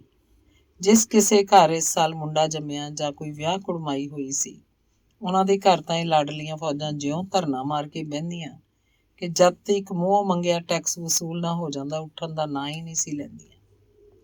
ਇਹਨਾਂ ਦੋਵੇਂ ਤਰ੍ਹਾਂ ਦੀਆਂ ਫੌਜਾਂ ਦੀ ਸਭ ਤੋਂ ਬਹੁਤੇ ਜ਼ੋਰ ਸ਼ੋਰ ਨਾਲ ਚੜ੍ਹਾਈ ਐਤਕੀ ਨਸੀਮ ਦੇ ਘਰ ਉੱਤੇ, ਜਿਹਦੇ ਭਰਾ ਦੀ ਮੰਗਣੀ ਬੀਤੇ ਹੁਨਾਲ 'ਚ ਹੋਈ ਸੀ। ਜਦ 25 30 ਮੁੰਡਿਆਂ ਕੁੜੀਆਂ ਦੀਆਂ ਦੋਵੇਂ ਪਾਰਟੀਆਂ ਇੱਕੋ ਵੇਲੇ ਉਹਨਾਂ ਦੇ ਵਿਹੜੇ 'ਚ ਜਾ ਧਮਕੀਆਂ ਤਾਂ ਆਪਣੇ ਆਪ ਹੀ ਆਮੋ ਸਾਹਮਣੇ ਐਸਾ ਮੁਕਾਬਲਾ ਡਟ ਗਿਆ। ਦੁਪਾਸੀ ਲੋਹੜੀ ਦੇ ਗੀਤਾਂ ਦੀ ਉਹ ਗੜਗੱਜ ਮੱਚੀ ਕਿ ਕਿਸੇ ਨੂੰ ਕੰਨ ਪਾਈ ਆਵਾਜ਼ ਸੁਣਾਈ ਨਹੀਂ ਸੀ ਦਿੰਦੀ। ਇੱਕ ਤੋਂ ਬਾਅਦ ਦੂਜਾ, ਦੂਜੇ ਤੋਂ ਬਾਅਦ ਤੀਜਾ, ਜਿਉਂ ਗੀਤਾਂ ਦੀ ਭਰਮਾਰ ਸ਼ੁਰੂ ਹੋਈ ਕਿ ਇੱਕ ਹੁੱਲੜ ਜਿਹਾ ਮਚ ਗਿਆ। ਜਦੋਂ ਮੁੰਡਿਆਂ ਕੁੜੀਆਂ ਦੀਆਂ ਘੱਗਾਂ ਮਿਲ ਗਈਆਂ ਤਾਂ ਨਸੀਮ ਤੇ ਉਹਦੀ ਮਾਂ ਇੱਕ ਥਾਲੀ ਸ਼ੱਕਰ ਦੀ ਤੇ ਇੱਕ ਰੁਪਈਆ ਨਗਦ ਰੱਖ ਕੇ ਉਹਨਾਂ ਵਿਚਾਲੇ ਆ ਖਲੋਤੀਆਂ। ਕਿਉਂ ਸਭੋ 1 ਰੁਪਇਆ? ਇਹ ਤੇ ਅਸੀਂ ਅਜ਼ੀਜ਼ ਦੇ ਸਿਰ ਤੋਂ ਵਾਰ ਕੇ ਸੁੱਟਣਾ। ਰਹਿਣ ਦੇ ਚਾਚੀ, ਝੁੱਗੇ ਰੱਖ ਨੀ, ਸਮਾਂ ਆਪਣੇ ਰੁਪਈਏ ਨੂੰ ਅਸਾਂ ਕੋਈ ਨਹੀਂ ਉਹ ਲੈਣਾ। ਕਿੰਨਾ ਚਿਰ ਇਸ ਤਰ੍ਹਾਂ ਦੇ ਤਾਨੇ ਤਨੌੜੇ ਹੁੰਦੇ ਰਹੇ ਤੇ ਅਖੀਰੇ ਝਗੜਾ ਉਦੋਂ ਖਤਮ ਹੋਇਆ ਜਦ ਅਚਾਨਕ ਬੂਟੇ ਸ਼ਾਹ ਦੀ ਆਮਦ ਹੋਈ। ਉਹਨੇ ਆਉਂਦਿਆਂ ਹੀ ਬਿਨਾਂ ਹੀਲ ਹੁੱਜਤ 5 ਦੇ ਨੋਟ ਕੱਢ ਕੇ ਦੋਹਾਂ ਥਾਲੀਆਂ ਤੇ ਰੱਖ ਦਿੱਤੇ। 5 ਦੇ ਥਾਂ 6 ਰੁਪਈਏ ਲੈ ਕੇ ਦੋਵੇਂ ਪਾਰਟੀਆਂ ਖੁਸ਼ੀ ਦੇ ਨਾਅਰੇ ਲਾਉਂਦੀਆਂ ਵਿਦਾ ਹੋਈਆਂ। ਪਿਛਲੇ ਸਾਲ ਕੁੜੀਆਂ ਨਾਲੋਂ ਮੁੰਡਿਆਂ ਦੀ ਲੋਹੜੀ ਕਾਫੀ ਕਾਮਯਾਬ ਰਹੀ ਸੀ, ਇਸ ਕਰਕੇ ਕੁੜੀਆਂ ਨੂੰ ਐਤਕੀ ਬਹੁਤ ਸਾਰੀ ਚਿੱਪ ਚੜੀ ਹੋਈ ਸੀ। ਬਾਲਣ ਬਹੁਤ ਉਗਰਾ ਲੈਣ ਵਿੱਚ ਭਾਵੇਂ ਪਿਛਲੇ ਸਾਲ ਮੁੰਡਿਆਂ ਨੇ ਇਮਾਨਦਾਰੀ ਤੋਂ ਕੰਮ ਨਹੀਂ ਸੀ ਲਿਆ, ਅੱਧੇ ਤੋਂ ਬਹੁਤਾ ਬਾਲਣ ਉਹਨਾਂ ਚੋਰੀ ਚਕਾਰੀ ਦੀ ਮਦਦ ਨਾਲ ਇਕੱਠਾ ਕਰ ਲਿਆ ਸੀ। ਫੇਰ ਵੀ ਕੁੜੀਆਂ ਲਈ ਇਹ ਘੱਟ ਹੇਠੀ ਵਾਲੀ ਗੱਲ ਨਹੀਂ ਸੀ ਕਿ ਉਹਨਾਂ ਦੀ ਲੋਹੜੀ ਮੁੰਡਿਆਂ ਦੀ ਲੋਹੜੀ ਨਾਲੋਂ ਛੋਟੀ ਹੋਵੇ। ਤੇ ਅਖੀਰ ਜਦ ਲੋਹੜੀ 'ਚ 2 ਦਿਨ ਬਾਕੀ ਰਹਿ ਗਏ ਤਾਂ ਕੁੜੀਆਂ ਨੇ ਮੋਹ ਮਾਈ ਦੀ ਰੱਟ ਸ਼ੁਰੂ ਕਰ ਦਿੱਤੀ। ਗਲੀ 'ਚੋਂ ਕੋਈ ਅਣਜਾਣਾ ਲੰਘੇ, ਭਾਵੇਂ ਗੱਭਰੂ, ਹਿੰਦੂ ਸਿੱਖ ਲੰਘੇ ਜਾਂ ਮੁਸਲਮਾਨ, ਕੁੜੀਆਂ ਝੱਟ ਪਿੱਛੋਂ ਦੀ ਹੋ ਕੇ ਕੱਪੜਿਆਂ ਦੀਆਂ ਕੰਨੀਆਂ ਫੜ ਲੈਂਦੀਆਂ ਤੇ ਉਹਨੂੰ ਘੇਰ ਖਲੋਂਦੀਆਂ। ਛੋਟਾ ਮੁੰਡਾ ਹੋਵੇ ਤਾਂ ਗਾਉਂਦੀਆਂ ਹੋਈਆਂ ਉਹਦੇ ਖਹਿੜੇ ਪੈ ਜਾਂਦੀਆਂ, ਮਾਂ ਦੇ ਲੜਿਕੜਿਆ ਮੋਹ ਮਾਈ ਦੇ, ਮੋਹ ਮਾਈ ਦੇ, ਪੈਸਾ ਨਹੀਂ ਧੇਲਾ ਨਹੀਂ, ਰੋਕ ਰੁਪਈਆ ਦੇ, ਰੋਕ ਰੁਪਈਆ ਦੇ। ਤੇ ਜੇ ਕੋਈ ਗਭਰੀਟ ਉਹਨਾਂ ਦੇ ਕਾਬੂ ਆ ਜਾਂਦਾ ਤਾਂ ਮੋਹ ਮਾਈ ਦਿੰਦਾ, ਜਾ ਦਾੜੀ ਫੁੱਲ ਪਵਾਉਂਦਾ, ਜਾ ਦਾੜੀ ਤੇਰੀ ਹਰੀ ਭਰੀ ਫੁੱਲਾਂ ਨਾਲ ਜੜੀ ਭਰੀ, ਸੁਣਾ ਕੇ ਉਹਦੇ ਕੰਨਾਂ ਦੇ ਪਰਦੇ ਪਾੜਨ ਲੱਗਦੀਆਂ। ਕੀ ਮਜਾਲ ਜੋ ਫੜੀ ਹੋਈ ਸਾਮੀ ਨੂੰ ਬਿਨਾਂ ਕੁਝ ਵਸੂਲਿਆਂ ਛੱਡ ਦੇਣ। ਖੱਤਰੀਆਂ ਦੇ ਘਰ ਪਿੰਡ 'ਚ ਥੋੜ੍ਹੇ ਸਨ। ਲੋਹੜੀ ਦੀ ਰਾਤ ਕਿਹੜਾ ਮੁਸੱਲਕਾ ਘਰ ਹੋਏਗਾ ਜਿਸ ਪਾਸ ਉਹਨਾਂ ਵੱਲੋਂ ਮਿੱਠੇ ਮਰੂੰਡੇ, ਤਿਲ, ਭੁੱਗਾ ਤੇ ਸੇਵੀਆਂ ਦੇ ਕਟੋਰੇ ਨਾ ਪਹੁੰਚ ਜਾਂਦੇ ਹੋਣ। ਇਸੇ ਤਰ੍ਹਾਂ ਈਦ ਬਕਰੀਦ ਉੱਤੇ ਖੱਤਰੀਆਂ ਦੇ ਘਰੇ ਇੰਨੀ ਮਠਿਆਈ, ਗੁੜ, ਸ਼ੱਕਰ ਦੇ ਗੰਨੇ ਆਦਿ ਇੰਨੀਆਂ ਚੀਜ਼ਾਂ ਇਕੱਠੀਆਂ ਹੋ ਜਾਂਦੀਆਂ ਕਿ ਉਹਨਾਂ ਲਈ ਸੰਭਾਲਣੀਆਂ ਮੁਸ਼ਕਿਲ ਹੋ ਜਾਂਦੀਆਂ। ਅਖੀਰ ਆਈ ਪਹੁੰਚੀ ਉਡੀਕਾਂ ਦੀ ਲੰਮੀ ਮਿਆਦ ਨੂੰ ਮੁਕਾਉਂਦੀ ਹੋਈ ਲੋਹੜੀ। ਪਹਿਲੀ ਬੰਨੇ ਜਾਣ ਦੀ ਅੱਜ ਕਿਸੇ ਨੂੰ ਵੇਲ ਨਹੀਂ ਸੀ, ਛੁੱਟ ਗੰਨੇ ਲਿਆਉਣ ਤੋਂ। ਨੂਰਾਂ ਭਠਿਆਰੀ ਨੂੰ ਅੱਜ ਸਵੇਰ ਤੋਂ ਹੀ ਸਿਰ ਖੁਰਕਣ ਦੀ ਵੇਲ ਨਹੀਂ ਸੀ, ਭਾਵੇਂ ਕਿ ਉਹਨੇ ਇੱਕ ਦੇ ਥਾਂ 2 ਭੱਠੀਆਂ ਤਪਾ ਧਰੀਆਂ ਸਨ। ਇੱਕ ਉੱਤੇ ਉਹ ਆਪ ਬੈਠੀ, ਦੂਜੀ ਤੇ ਉਹਦਾ ਘਰ ਵਾਲਾ ਹਾਦੂ। ਕੁੜੀਆਂ ਨੇ ਕਈਆਂ ਚਿਰਾਂ ਤੋਂ ਸਾਂਭ ਕੇ ਰੱਖੀ ਹੋਈ ਖੇੜੂ ਮਕਈ ਦੀਆਂ ਝੋਲੀਆਂ ਭਰ ਕੇ ਦੂਜੇ ਤੋਂ ਮੋਹਰੇ ਭੱਠੀ ਵੱਲ ਨੱਠਣਾ ਸ਼ੁਰੂ ਕਰ ਦਿੱਤਾ। ਸਭ ਨੂੰ ਪਤਾ ਸੀ ਨੂਰਾਂ ਦਾ ਹੱਥ ਕਿੰਨਾ ਜਿੱਲ ਹੈ ਤੇ ਵਿਚਾਰੀ ਹਾਦੂ ਨੂੰ ਤਾਂ ਝੋਲੇ ਦੀ ਬਿਮਾਰੀ ਸੀ। ਉਹ ਸਿਰ ਮਾਰਦਿਆਂ ਮਾਰਦਿਆਂ ਇੱਕ ਪਰਾਗੇ ਨੂੰ ਪੈਰ ਪੱਕਾ ਲਾ ਛੱਡਦਾ ਸੀ। ਪਿੰਡ ਦੀਆਂ ਹੱਟੀਆਂ ਉੱਤੇ ਅੱਜ ਦੇ ਦਿਨ ਬਹੁਤੀ ਵਿਕਰੀ ਜਾਂ ਸਾਬਣ ਦੀ ਹੁੰਦੀ ਜਾਂ ਕੱਚੇ ਰੰਗਾਂ ਤੇ ਅਬਰਕ ਦੀ। ਲੋਹੜੀ ਦਾ ਪਿੰਡ ਦੇ ਵਿਚਾਲੇ ਕਰਕੇ ਇੱਕ ਪੁਰਾਣੀ ਢੱਠੀ ਹਵੇਲੀ ਲਵਗਣ ਵਿੱਚ ਸੀ, ਜਿਹੜਾ ਅਣਦਾਂ ਦੀ ਹਵੇਲੀ ਕਰਕੇ ਮਸ਼ਹੂਰ ਸੀ। ਨਾਨਕਸ਼ਾਹੀ ਇੱਟਾਂ ਦੀ ਉਗੜ ਦੁਗੜੀ ਕੰਧ ਦੇ ਅੰਦਰ ਇਹ ਕਾਫੀ ਖੁੱਲ੍ਹਾ ਥਾਂ ਸੀ। ਲੋਹੜੀ ਦੇ ਤਿਉਹਾਰ ਤੋਂ ਛੁੱਟ ਪਿੰਡ ਵਿੱਚ ਜੋ ਵੀ ਵੱਡਾ ਛੋਟਾ ਇਕੱਠ ਹੋਣਾ ਹੁੰਦਾ, ਇੱਥੇ ਹੀ ਹੁੰਦਾ ਸੀ। ਹਰ ਸਾਲ ਇੱਥੇ 2-4 ਰਾਸਾਂ ਪੈਂਦੀਆਂ। ਜਦ ਕਦੀ ਕੋਈ ਮਦਾਰੀ, ਬਾਜੀਗਰ ਜਾਂ ਪੁਤਲੀਗਰ ਆ ਜਾਂਦਾ ਤਾਂ ਤਮਾਸ਼ੇ ਲਈ ਇਸੇ ਥਾਂ ਨੂੰ ਤਰਜੀਹ ਦਿੱਤੀ ਜਾਂਦੀ ਸੀ। ਵਿਆਹ ਸ਼ਾਦੀਆਂ ਦੇ ਮੌਕੇ ਤੇ ਦਾਜਵਰੀ ਜਾਂ ਜੰਝ ਦਾ ਟਿਕਾਓ ਆਦਿ ਵੀ ਇੱਥੇ ਹੀ ਹੁੰਦਾ ਸੀ। ਇਹ ਤੋਂ ਛੁੱਟ ਚਾਨਣੀਆਂ ਰਾਤਾਂ ਨੂੰ ਪਿੰਡ ਦੇ ਮੁੰਡੇ ਇੱਥੇ ਇਕੱਠੇ ਹੋ ਕੇ ਅੱਧੀ ਰਾਤ ਦੀ ਖੇਡਦੇ ਤੇ ਬਾਤਾਂ ਪਾਇਆ ਕਰਦੇ ਸਨ। ਕਦੇ ਕਦਾਈ ਵੱਡਿਆਂ ਬੁੱਢਿਆਂ ਦੀ ਬੈਠਕ ਵੀ ਇੱਥੇ ਹੁੰਦੀ ਸੀ। ਅੱਜ ਦੁਪਹਿਰ ਤੋਂ ਇਸ ਹਵੇਲੀ 'ਚ ਚਹਿਲ ਪਹਿਲ ਸ਼ੁਰੂ ਹੋ ਗਈ ਸੀ। ਪਹਿਲਾਂ ਇੱਥੇ ਸਾਰੇ ਪਿੰਡ ਵੱਲੋਂ ਇੱਕ ਲੋਹੜੀ ਬਲਿਆ ਕਰਦੀ ਸੀ, ਫਿਰ 2 ਹੋ ਗਈਆਂ, ਇੱਕ ਵੱਡਿਆਂ ਦੀ, ਦੂਜੀ ਮੁੰਡਿਆਂ ਕੁੜੀਆਂ ਦੀ। ਪਰ ਪਿਛਲੇ 3-4 ਸਾਲਾਂ ਤੋਂ 2 ਦੀ ਥਾਂ 3 ਪਿੜ ਬਣਨ ਲੱਗ ਪਏ। ਕੁੜੀਆਂ ਨੇ ਆਪਣੀ ਢਾਈਆਂ ਚੌਲਾਂ ਦੀ ਖਿਚੜੀ ਵੱਖਰੀ ਪਕਾਉਣੀ ਸ਼ੁਰੂ ਕਰਤੀ। ਮੁੰਡਿਆਂ ਉੱਤੇ ਉਹਨਾਂ ਨੂੰ ਇਸ ਗੱਲ ਦਾ ਰੋਸ ਰਹਿੰਦਾ ਸੀ ਕਿ ਬਾਲਣ ਥੋੜ੍ਹਾ ਇਕੱਠਾ ਕਰਦੇ ਤੇ ਖੱਪ ਬਹੁਤੀ ਪਾਉਂਦੇ ਸੀ। ਨਾਲੇ ਉਹਨਾਂ ਦੀ ਮੌਜੂਦਗੀ 'ਚ ਕੁੜੀਆਂ ਨੂੰ ਖੁੱਲ੍ਹ ਕੇ ਗਾਉਣ ਨੱਚਣ ਦਾ ਵੀ ਮੌਕਾ ਨਹੀਂ ਸੀ ਮਿਲਦਾ ਹੁੰਦਾ। ਸੋ ਇਸੇ ਨਿਯਮ ਅਨੁਸਾਰ ਵੱਖੋ ਵੱਖ ਥਾਈਂ ਬਾਲਣ ਦੇ ਢੇਰ ਉਸਰਨੇ ਸ਼ੁਰੂ ਹੋ ਗਏ। ਕੁੜੀਆਂ ਮੁੰਡਿਆਂ ਦੇ ਢੇਰ ਵੱਲ ਤੇ ਮੁੰਡੇ ਕੁੜੀਆਂ ਦੇ ਤੋਦੇ ਵੱਲ ਈਰਖਾ ਨਾਲ ਵੇਖੀ ਜਾਂਦੇ ਸਨ ਕਿ ਉਹਨਾਂ ਤੋਂ ਬਾਜ਼ੀ ਲੈ ਜਾਣਗੀਆਂ। ਪਿੰਡ ਦੇ ਇੱਕ ਸਿਰੇ ਤੋਂ ਲੈ ਕੇ ਦੂਜੇ ਤੀਕ ਘਰਾਂ ਦੇ ਵਿਹੜਿਆਂ 'ਚ ਜਾਂ ਧੋਤੇ ਕੱਪੜੇ ਸੁੱਕਣੇ ਪਾਏ ਹੋਏ ਸਨ, ਜਾਂ ਰੰਗ ਬਰੰਗੀਆਂ ਪੱਗਾਂ ਤੇ ਚੁੰਨੀਆਂ ਇੱਧਰੋਂ ਉੱਧਰੋਂ ਕੰਨੀਆਂ ਫੜ ਕੇ ਸੁਕਾਈਆਂ ਜਾ ਰਹੀਆਂ ਸਨ, ਜਿਨ੍ਹਾਂ ਦੇ ਅਬਰਕ ਉੱਤੇ ਸੂਰਜ ਦੀਆਂ ਕਿਰਨਾਂ ਪੈ ਕੇ ਹੀਰਿਆਂ ਦੀ ਜੜਤ ਦਾ ਭੁਲੇਖਾ ਪਾਉਂਦੀਆਂ ਸਨ। ਸ਼ਾਮ ਦੇ ਘੁਸਮੁਸੇ ਤੋਂ ਬਾਅਦ ਜਦ ਤਿੰਨਾਂ ਹੀ ਲੋਹੜੀਆਂ ਦੇ ਚਾਨਣ ਨਾਲ ਹਵੇਲੀ ਦਾ ਹਨੇਰਾ ਜਗਮਗਾਹਟ 'ਚ ਬਦਲਣ ਲੱਗਾ ਤੇ ਇਸ ਖੁੱਲ੍ਹੇ ਮੋਕਲੇ ਵਿਹੜੇ ਦੀ ਥਾਂ ਸੌੜੀ ਜਾਪਣ ਲੱਗੀ। ਪਿੰਡ ਦੇ ਸਾਊਆਂ ਨੇ ਸੱਜਰੇ ਧੋਤੇ ਹੋਏ ਕੱਪੜਿਆਂ 'ਚ ਸੱਜ ਕੇ ਤੇ ਬਾਲਾਂ ਗਬਰੀਟਾਂ ਨੇ ਸੱਜ ਵੰਗੇ ਚੀਰਿਆਂ ਤੋਂ ਤੁਰਲੇ ਛੱਡੀ ਆਪੋ ਆਪਣੇ ਪਿੜ ਭਰਨੇ ਸ਼ੁਰੂ ਕਰ ਦਿੱਤੇ। ਕੁੜੀਆਂ ਜਿਹੜੀਆਂ ਆਪਣੇ ਖੜਖੜ ਕਰਦੇ ਰੇਸ਼ਮੀ ਝੱਗੇ ਸਲਵਾਰਾਂ ਤੇ ਸਿਰਾਂ ਤੋਂ ਤਿਲਕ ਪੈਂਦੇ ਮਾਇਆ ਲੱਗੇ ਰੰਗ ਬਰੰਗੇ ਦੁਪੱਟਿਆਂ 'ਚ ਗੁੱਡੀਆਂ ਬੜੀਆਂ ਸਨ, ਮੁੰਡਿਆਂ ਉੱਤੇ ਜਿੱਤ ਪ੍ਰਾਪਤ ਕਰਨ ਦੀ ਖੁਸ਼ੀ 'ਚ ਫੁੱਲੀਆਂ ਨਹੀਂ ਸਮਾਉਂਦੀਆਂ ਸਨ। ਉਹਨਾਂ ਦੀ ਲੋਹੜੀ ਮੁੰਡਿਆਂ ਦੀ ਲੋਹੜੀ ਨਾਲੋਂ ਸਵਾਈ ਜਾਪਦੀ ਸੀ। ਮੁੰਡੇ ਆਪਣੀ ਸ਼ਿਕਸਤ ਨੂੰ ਅਨੁਭਵ ਕਰਦੇ ਸਨ। ਚੋਰੀ ਦਾ ਮਾਲ ਏ, ਅੱਧੇ ਤੋਂ ਬਹੁਤਾ ਚੋਰੀ ਦਾ। ਉਧਰ ਕੁੜੀਆਂ ਦੇ ਝੁਰਮਟ ਵਿੱਚੋਂ ਇੱਕ ਸ਼ੋਕ ਕੁੜੀ, ਜਿਹਦੇ ਪਤਲੇ ਕੰਨਾਂ ਨੇ ਇਹ ਟਕੋਰ ਸੁਣ ਲਈ ਸੀ, ਬੋਲ ਉੱਠੀ, ਚੋਰੀ ਦਾ ਨਾ, ਚੋਰੀ ਦਾ। ਆਪ ਜੂ ਰਾਤੋਂ ਰਾਤ ਲੋਕਾਂ ਦੀਆਂ ਵਾੜਾਂ ਪੁੱਟ ਕੇ ਲਿਆਉਂਦੇ ਰਹੇ ਨੇ। ਚੋਰਾਂ ਨੂੰ ਸਾਰੇ ਚੋਰ ਹੀ ਦਿਸਦੇ ਨੇ। ਆਖੋਗਾ ਕੁਰਾਨ ਦੀ ਕਸਮ ਖਾ ਕੇ, ਇੱਕ ਮੁੰਡੇ ਨੇ ਕੁੜੀਆਂ ਵੱਲ ਤਨੌੜਾ ਸੁੱਟਿਆ, ਕਦੋਂ ਵੇਖਿਆ ਜੇ ਵਾੜਾ ਪੁੱਟਦਿਆਂ ਸਾਨੂੰ। ਬਹਿਸ ਵੱਧਦੀ ਜਰਾ ਗਰਮ ਹੋ ਗਈ ਸੀ ਕਿ ਪਰਲੀ ਵੱਡੀ ਲੋਹੜੀ 'ਚੋਂ ਆਵਾਜ਼ ਆਈ, ਮੁੰਡਿਓ ਕੁੜੀਓ, ਤੁਸਾਂ ਨਹੀਂ ਟਲਣਾ ਲੜਨੋਂ, ਚੁੱਪ ਕਰਕੇ ਬਹੋਗੇ ਕਿ ਕਰਾਂ ਠੀਕ ਤੁਹਾਨੂੰ ਉੱਥੇ ਹੀ ਆ ਕੇ। ਦੋ ਪਾਸੇ ਚੁੱਪ ਛਾ ਗਈ ਤੇ ਮੁੜ ਕਿਸੇ ਦੀ ਹਿੰਮਤ ਨਾ ਹੋਈ ਕੁਝ ਬੋਲਣ ਦੀ। ਸਭ ਤੋਂ ਛੇਕੜ ਪਹੁੰਚੀਆਂ ਖਤਰੰਗੇ ਘਰ ਦੀਆਂ ਸੁਆਣੀਆਂ, ਮਕਈ ਦੇ ਫੁੱਲੇ ਤੇ ਚਿੜਵੇ ਰਿਓੜੀਆਂ ਨਾਲ, ਜਿਨ੍ਹਾਂ ਦੀਆਂ ਝੋਲੀਆਂ ਭਰੀਆਂ ਸਨ। ਆਉਂਦੀਆਂ ਹੀ ਲੰਮੀ ਘੁੰਡ ਕੱਢੀ ਲੋਹੜੀ ਵੰਡ ਸਾਰੇ ਪਿੰਡ 'ਚ ਉਹਨਾਂ ਹਲਚਲੀ ਜੀ ਮਚਾ ਦਿੱਤੀ। ਤਿੰਨਾਂ ਲੋਹੜੀਆਂ ਦੀਆਂ ਲਾਟਾਂ ਜਿਉਂ-ਜਿਉਂ ਉੱਚੀਆਂ ਹੁੰਦੀਆਂ ਗਈਆਂ, ਤਿੰਨਾਂ ਹੀ ਪਿੰਡਾਂ 'ਚ ਕੋਈ ਸੁਆਦਾਂ ਭਰੀ ਗਰਮਾਇਸ਼ ਵੱਧਦੀ ਗਈ। ਇਹਨਾਂ ਲਾਟਾਂ ਦੇ ਚਾਨਣ 'ਚ ਹਰ ਇੱਕ ਚਿਹਰਾ ਸੰਧੂਰੀ ਰੰਗ ਦੀ ਚਮਕ ਨਾਲ ਦਮਕ ਰਿਹਾ ਸੀ। ਨੱਡੀਆਂ ਤੇ ਨੱਪੇ ਘੁੱਟੇ ਜਜ਼ਬੇ ਉਛਲ ਕੇ ਚਿਹਰਿਆਂ ਨੂੰ ਹੋਰ ਵੀ ਨਿਖਾਰ ਰਹੇ ਸਨ। ਚਾਰ ਦੀਵਾਰੀ ਅੰਦਰਲਾ ਸਾਰਾ ਮੈਦਾਨ ਇਸ ਵੇਲੇ ਕਿਸੇ ਮਿੱਠੇ ਜਿਹੇ ਰੋਮਾਂਸ ਦਾ ਪਿੜ ਬਣਿਆ ਹੋਇਆ ਸੀ। ਉਹ ਬਈ, ਵੱਡਿਆਂ ਦੇ ਪਿੜ ਚੋਂ ਇੱਕ ਸੱਜਣ ਬੋਲਿਆ। ਬਾਬੇ ਹੋਰੇ ਨਹੀਂ ਵੇਖੇ ਅਜੇ ਤੱਕ? ਬੂਟੇ ਸ਼ਾਹ ਬੋਲ ਪਿਆ। ਨਜ਼ਰ ਦੀ ਕਮਜ਼ੋਰੀ ਕਰਕੇ ਨਹੀਂ ਆ ਸਕੇ, ਠੁੱਡੇ ਠੇਡੇ ਤੋਂ ਡਰਦੇ ਆ। ਤੇ ਤੁਸੀਂ ਕਿਹੜੀ ਮਰਜ਼ ਦੀ ਦਵਾ ਜੇ ਓਏ ਮੁੰਡਿਓ? ਚੌਧਰੀ ਫਜ਼ਲ ਕਰੀਮ ਨੇ ਲਾਗਲੇ ਪਿੜ 'ਚ ਬੈਠੇ ਕੁਝ ਨੌਜਵਾਨਾਂ ਵੱਲ, ਜਿਨ੍ਹਾਂ 'ਚ ਉਹਦਾ ਪੁੱਤਰ ਫੱਤਾ ਵੀ ਸੀ, ਤੱਕ ਕੇ ਤਾਨਾ ਦਿੱਤਾ। ਜਾਓ, ਜਾ ਕੇ ਬਾਬੇ ਨੂੰ ਕੰਧਾੜੇ ਚੁੱਕ ਕੇ ਲੈ ਆਓ। ਚੌਧਰੀ ਦੇ ਕਹਿਣ ਦੀ ਢਿੱਲ ਸੀ ਕਿ 5-6 ਮਸ ਫੁੱਟਾਂ ਦੀ ਪਾਰਟੀ ਰਵਾਂ ਰਵੀ ਉੱਠ ਕੇ ਪਿੜ 'ਚੋਂ ਬਾਹਰ ਨਿਕਲ ਤੁਰੀ। ਫੱਤਾ ਸਭ ਤੋਂ ਅੱਗੇ ਸੀ। ਬਲਦੀ ਲੋਹੜੀ ਦੇ ਤੇਜ਼ ਚਾਨਣ 'ਚ ਜਿਉਂ ਹੀ ਲੋਕਾਂ ਨੇ ਬਾਬੇ ਦੀ ਸਵਾਰੀ ਆਉਂਦੀ ਵੇਖੀ ਕਿ ਤਿੰਨਾਂ ਹੀ ਪਿੜਾਂ 'ਚ ਹਾਸੇ ਦੀ ਕਲਕਾਰ ਮਚ ਗਈ। ਬਾਬਾ ਜੀ ਆ ਗਏ। ਵੇਖੋ ਮੁੰਡਿਓ, ਫੱਤੇ ਦੀ ਪਿੱਠ ਤੇ ਚੜੇ ਹੋਏ। ਤੱਕੋ ਨੀ ਕੁੜੀਓ, ਇੱਧਰ ਤੱਕੋ ਨੀ, ਦੁਰੰਗੇ ਘੋੜੇ ਤੇ ਚੜੇ ਹੋਏ। ਬਈ ਵਾਹ, ਸਵਾਰੀ ਹੋਵੇ ਤੇ ਇਹੋ ਜੀ। ਹੈ ਉਤਾਰੀ ਨਾ ਉਹ ਫੱਤਿਆ ਅਜੇ, ਚੌਧਰੀ ਨੇ ਆਵਾਜ਼ ਦਿੱਤੀ। ਬਈ ਪਹਿਲਾਂ ਸਾਰੇ ਰਲ ਕੇ ਅੱਜ ਤਿੰਨਾਂ ਲੋਹੜੀਆਂ ਦੁਆਲੇ ਬਾਬੇ ਹੋਰਾਂ ਨੂੰ ਝੂਟੇ ਦਿਓ ਖੂਬ ਰੱਜ ਕੇ। ਪੁਸ਼ਟੀ 'ਚ ਇੱਕ ਗੱਭਰੂ ਉੱਚੀ ਦੇ ਕੇ ਬੋਲਿਆ, ਮਾਂ ਪਿਓ ਵਾਲਾ ਇੱਕ ਝੂਟਾ, ਮਾਂ ਪਿਓ ਵਾਲਾ ਇੱਕ ਝੂਟਾ। ਫੇਰ ਕੀ ਸੀ, ਬਾਬਾ ਭਾਨਾ ਇੱਕ ਦੇ ਕੰਧਾੜੇ ਉਤਰਿਆ ਨਹੀਂ ਕਿ ਦੂਜੇ ਨੇ ਬੋਚ ਲਿਆ। ਫਿਰ ਦੂਜੇ ਪਾਸੇ ਤੀਜੇ ਨੇ। ਕਿਹੜਾ ਮੁੰਡਾ ਸੀ ਜਿਹੜਾ ਮਾਂ ਪਿਓ ਵਾਲਾ ਨਾ ਹੋਣ ਦਾ ਫਤਵਾ ਲੈਂਦਾ? ਤਿੰਨਾਂ ਹੀ ਲੋਹੜੀਆਂ ਦੀ ਭੀੜ ਇੱਕੋ ਥਾਂ ਆ ਜੁੜੀ। ਕਹਿ ਕਿਆਂ ਤੇ ਤੌੜੀਆਂ ਨਾਲ ਸਾਰੇ ਪਿੰਡ 'ਚ ਹੱਲਾ ਮਚ ਗਿਆ।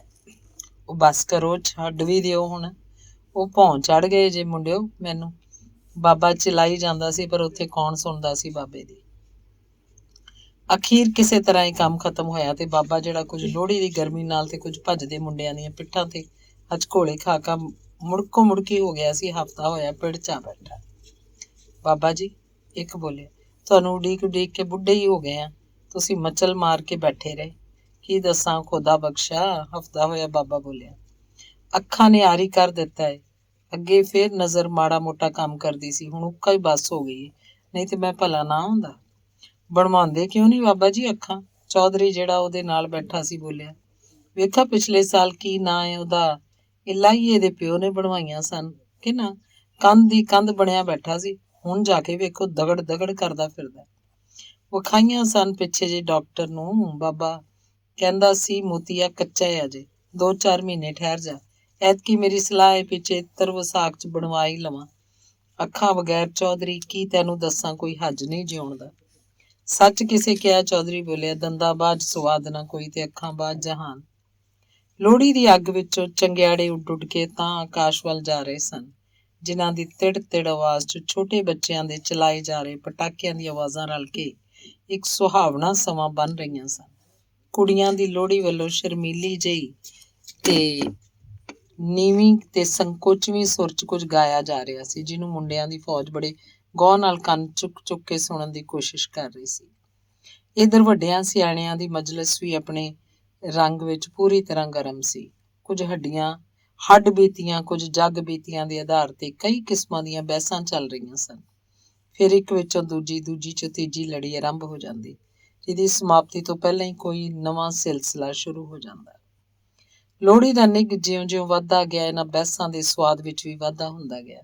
ਇਸ ਵੇਲੇ ਬਹਿਸ ਦਾ ਬਹੁਤਾ ਹਿੱਸਾ ਚੋਰੀਆਂ ਡਾਕਿਆਂ ਦੀਆਂ ਵਾਰਦਾਤਾਂ ਨਾਲ ਭਰਿਆ ਹੋਇਆ ਸੀ। ਮੂਲਾ ਕੋਛੜ, ਜਿਹੜਾ ਅਫੀਮ ਦਾ ਅਮਲੀ ਹੋਣ ਕਰਕੇ 40 ਸਾਲਾਂ ਦੀ ਉਮਰੇ ਹੀ ਬੁੱਢ ਵਰੇਸ ਜਾਪਣ ਲੱਗ ਪਿਆ ਸੀ, ਗੁੜ ਦੀ ਇੱਕ ਮੋਟੀ ਰਿਓੜੀ ਦੰਦਾਂ ਤੋਂ ਸਖਣੇ ਮਸੂੜਿਆਂ ਨਾਲ ਪਪੋਲਦਾ ਹੋਇਆ ਸੁਣਾ ਰਿਹਾ ਸੀ। ਵਕੀਲਾਂ ਵਾਲੇ ਮਤਾਬ ਸਿੰਘ ਭਸੀਨ ਨੂੰ ਜਾਣਦੇ ਹੋਗੇ ਤੁਸੀਂ? ਸੱਜਰ ਸੂ ਮੱਝ ਉਹਦੀ ਚੋਰ ਲੈ ਗਏ ਖੋਲ ਕੇ। ਥੋੜਾ ਹੀ ਚਿਰ ਹੋਇਆ ਸੀ, ਉਸ 350 ਦੀ ਆਂਦੀ ਸੀ। ਮੱਝ ਵੀ ਕਿਹੋ ਜਿਹੀ, ਬਸ ਨਿਰੀ ਮੂਰਤ, ਵੇਖ ਵੇਖ ਬੰਦਾ ਰੱਜੇ ਨਾ। ਮੁੱਦਾ ਗੱਲ ਕੀ ਜੀ, ਰਾਤੋਂ ਰਾਤ ਚੋਰ ਸੁਹਾਉ ਪਾਰ ਲੈ ਗਏ, ਪਰ ਅਸ਼ਕੇ ਅੱਖੋਂ ਨਾ ਖੋਜੀਆਂ ਦੇ। ਬੁੱਢਾ ਜਿਹਾ ਮੋਚੀ ਸੀ, ਢਕਵਾਂ ਦਾ ਕੋਈ। ਚੋਰਾਂ ਵੀ ਆਪਣੇ ਵੱਲੋਂ ਬੜੀ ਚਲਾਕੀ ਕੀਤੀ ਸੀ। ਕੋਹ ਡੇਢ ਕੋਹ ਮੱਝ ਨੂੰ ਸੋਹਾਂ ਦੇ ਵਿੱਚੋਂ ਹੀ ਤੋਰੀ ਗਏ, ਪਰ ਮੋਚੀ ਪਿਓ ਦੇ ਪੁੱਤਰ ਨੇ ਵੀ ਐਸਾ ਖੁਰਾ ਚਾਇਆ ਕਿ ਤੋੜ ਕਿੱਲੇ ਉੱਤੇ ਜਾ ਖਲਿਆਰੇ ਸੂ ਬਾਹਰ ਨੂੰ। ਲੋਹੜੀ ਦੇ ਦੁਆਲਿਓਂ ਮੱਕੀ ਦੇ ਫੁੱਲੇ ਚੁਣ ਚੁਣ ਕੇ ਮੂੰਹ 'ਚ ਪਾਉਂਦਾ ਹੋਇਆ ਭਗਤਾ ਬਾਹਮਣ ਬੋਲਿਆ, ਭਈ ਹੱਕ ਦੀ ਕਮਾਈ ਹੋਏਗੀ ਸੂ, ਨਹੀਂ ਤੇ ਚੋਰ ਕੀ ਆਖ ਤੇ ਮੁੰਡਾ ਕੀ ਆਖ। ਖੋਜੀਆਂ ਦੇ ਵਾਰੇ ਜਾਈਏ ਚਾਚਾ, ਗੱਭਰੂ ਸ਼ਹਾਬਾ ਬੋਲਿਆ। ਇਹ ਤੇ ਕੁਝ ਵੀ ਨਹੀਂ, ਪਰੋਂ ਦੀ ਗੱਲ ਏ। ਲੈਲਪੁਰ ਦੀ ਬਾਰ 'ਚ ਦੱਸਦੇ ਨੇ ਪੈਰਾਂ ਨਾਲ ਸਿੰਘ ਬੰਨ ਕੇ ਚੋਰਾਂ ਚੋਰੀ ਕੀਤੀ, ਪਰ ਖੁਰਾ ਫੜਨ ਵਾਲਿਆਂ ਫੇਰ ਵੀ ਜਦ ਪੁੱਛਿਆ। ਪਰੇ ਤੋਂ ਪਰੇ ਪਈਏ ਬੀਬਾ। ਬੁੱਢਾ ਦੀਨਾ ਤਰਖਾਨ ਜਿਹੜਾ ਗੋਡਿਆਂ ਦੇ ਲੱਕ ਦੁਆਲੇ ਪਟਕੇ ਦਾ ਵਲਾਵਾਂ ਚਾੜੀ ਗੋਡੇ ਹਿੱਕ ਨਾਲ ਜੋੜ ਕੇ ਬੈਠਾ ਸੀ, ਹੁੱਕੇ ਦਾ ਸੂਟਾ ਲਾ ਉਹਦੀ ਨੜੀ ਦੂਜੇ ਵੱਲ ਕਰਦਾ ਹੋਇਆ ਬੋਲਿਆ, ਕਿਸੇ ਚੋਰ ਨਾਲ ਅਜੇ ਤੁਹਾਡਾ ਵਾਹ ਹੀ ਨਹੀਂ ਪਿਆ। ਇਹ ਜਿਹੜੇ ਅੱਜ ਕੱਲ੍ਹ ਚੋਰੀਆਂ ਕਰਦੇ ਫਿਰਦੇ ਨੇ, ਚੋਰ ਕਾਹਦੇ ਨੇ? ਇਹ ਤੇ ਜੁੱਤੀ ਚੋਰ। ਤੇ ਵਾਕ ਦੇ ਛੇਕਲੇ ਹਿੱਸੇ ਤੇ ਵਧੇਰੇ ਜ਼ੋਰ ਦੇਣ ਕਰਕੇ ਉਹਨੂੰ ਖੰਘ ਆ ਗਈ। ਖੰਘਾਰ ਥੁੱਕਣ ਤੋਂ ਬਾਅਦ ਉਹ ਬੋਲਿਆ, ਚੋਰੀ ਜਿਹਦੀ ਫੜੀ ਗਈ, ਫੇਰ ਉਹ ਮਾਂ ਗਾਲ ਕੱਢ ਕੇ, ਚੋਰ ਹੀ ਕਾਹਦਾ ਹੋਇਆ? ਆਪਣੇ ਜ਼ਮਾਨੇ 'ਚ ਅਸਾਂ ਉਹ ਚੋਰ ਤੱਕੇ ਨੇ ਜਿਹੜੇ ਅੱਖ ਦਾ ਸੁਰਮਾ ਕੱਢ ਕੇ ਲੈ ਆਉਣ ਤੇ ਸੂਹ ਨਾ ਨਿਕਲੇ। ਉਹ ਬਸ ਕਰ ਬਾਬਾ ਗੱਪੀਆ, ਵਿੱਚੋਂ ਇੱਕ ਮੂੰਹ ਫੱਟ ਬੋਲ ਉੱਠਿਆ, ਚੋਰ ਨਹੀਂ, ਉਹ ਕੋਈ ਮਦਾਰੀ ਹੋਣੇ ਨੇ ਤਾਂ ਫਿਰ। ਬਾਬੇ ਦੀਨੇ ਨੂੰ ਗੁੱਸਾ ਆ ਗਿਆ। ਉਹ ਆਪਣੀਆਂ ਤੇਜ਼ ਤੇ ਬਿੱਲੀਆਂ ਅੱਖਾਂ ਉਸ ਗੱਭਰੂ ਵੱਲ ਝਮਕਦਾ ਬੋਲਿਆ, ਬੈਠੋ ਆਰਾਮ ਨਾਲ ਵੱਡਿਆ ਕਾਨਾ, ਤੈਨੂੰ ਕੀ ਸਾਰ ਇਹਨਾਂ ਗੱਲਾਂ ਦੀ? ਕੱਲ ਜੰਮੀ ਗਿੱਦੜੀ ਤੇ ਅੱਜ ਹੋਇਆ ਵਿਆਹ। ਤੇ ਫਿਰ ਕੋਲ ਬੈਠੇ ਅਧਖੜ ਉਮਰ ਦੇ ਅਰਜ਼ੂ ਸੱਬਰ ਵੱਲ ਤੱਕ ਕੇ ਬੋਲਿਆ, ਤੂੰ ਮੰਨਣਾ ਨਹੀਂ ਅਰਜਣਾ, ਮੈਂ ਤੈਨੂੰ ਅੱਖੀਂ ਡਿੱਠੀ ਗੱਲ ਸੁਣਾਵਾਂ। ਇੱਕ ਵਾਰੀ ਜੋ ਗਏ ਅਸੀਂ ਵਿਸਾਖੀ ਦੇ ਚੋਹੇ ਸ਼ੈਦਨ ਸ਼ਾਹ ਦੇ ਮੇਲੇ, ਰੱਬ ਸਬੱਬੀ ਮੇਰਾ ਇੱਕ ਦੋਸਤ ਮਿਲ ਪਿਆ ਉੱਥੇ, ਜਿਹਨੂੰ ਅਸਲੀ ਸਾਨੀ ਚੋਰ ਕਿਹਾ ਜਾਂਦਾ। ਉਹ ਸੀ ਤੇ ਔਖੇ ਜਿਹੇ ਢੰਗ ਨਾਲ ਬਾਬੇ ਨੇ ਹੋ ਕਰਕੇ ਇੱਕ ਡਿੱਕਰ ਲੈਂਦਿਆਂ ਕਿਹਾ, ਐਸੀਆਂ ਚੋਰੀਆਂ ਕੀਤੀਆਂ ਸਾਨੂੰ ਆਪਣੇ ਸਮਿਆਂ 'ਚ ਕਿ ਕੀ ਕਿਸੇ ਨੇ ਕਰਨੀਆਂ ਨੇ। ਰਾਤੀ ਅਸੀਂ ਇੱਕ ਗੁਲਾਬ ਦੇ ਬਾਗ ਕੋਲ ਜਾ ਸੁੱਤੇ। ਉਹ ਵੀ ਮੇਰੇ ਲਾਗੇ ਹੀ ਭੁੰਜੇ ਖੇਸ ਵਿੱਚ ਆ ਕੇ ਲੰਮਾ ਪਿਆ ਹੋਇਆ ਸੀ।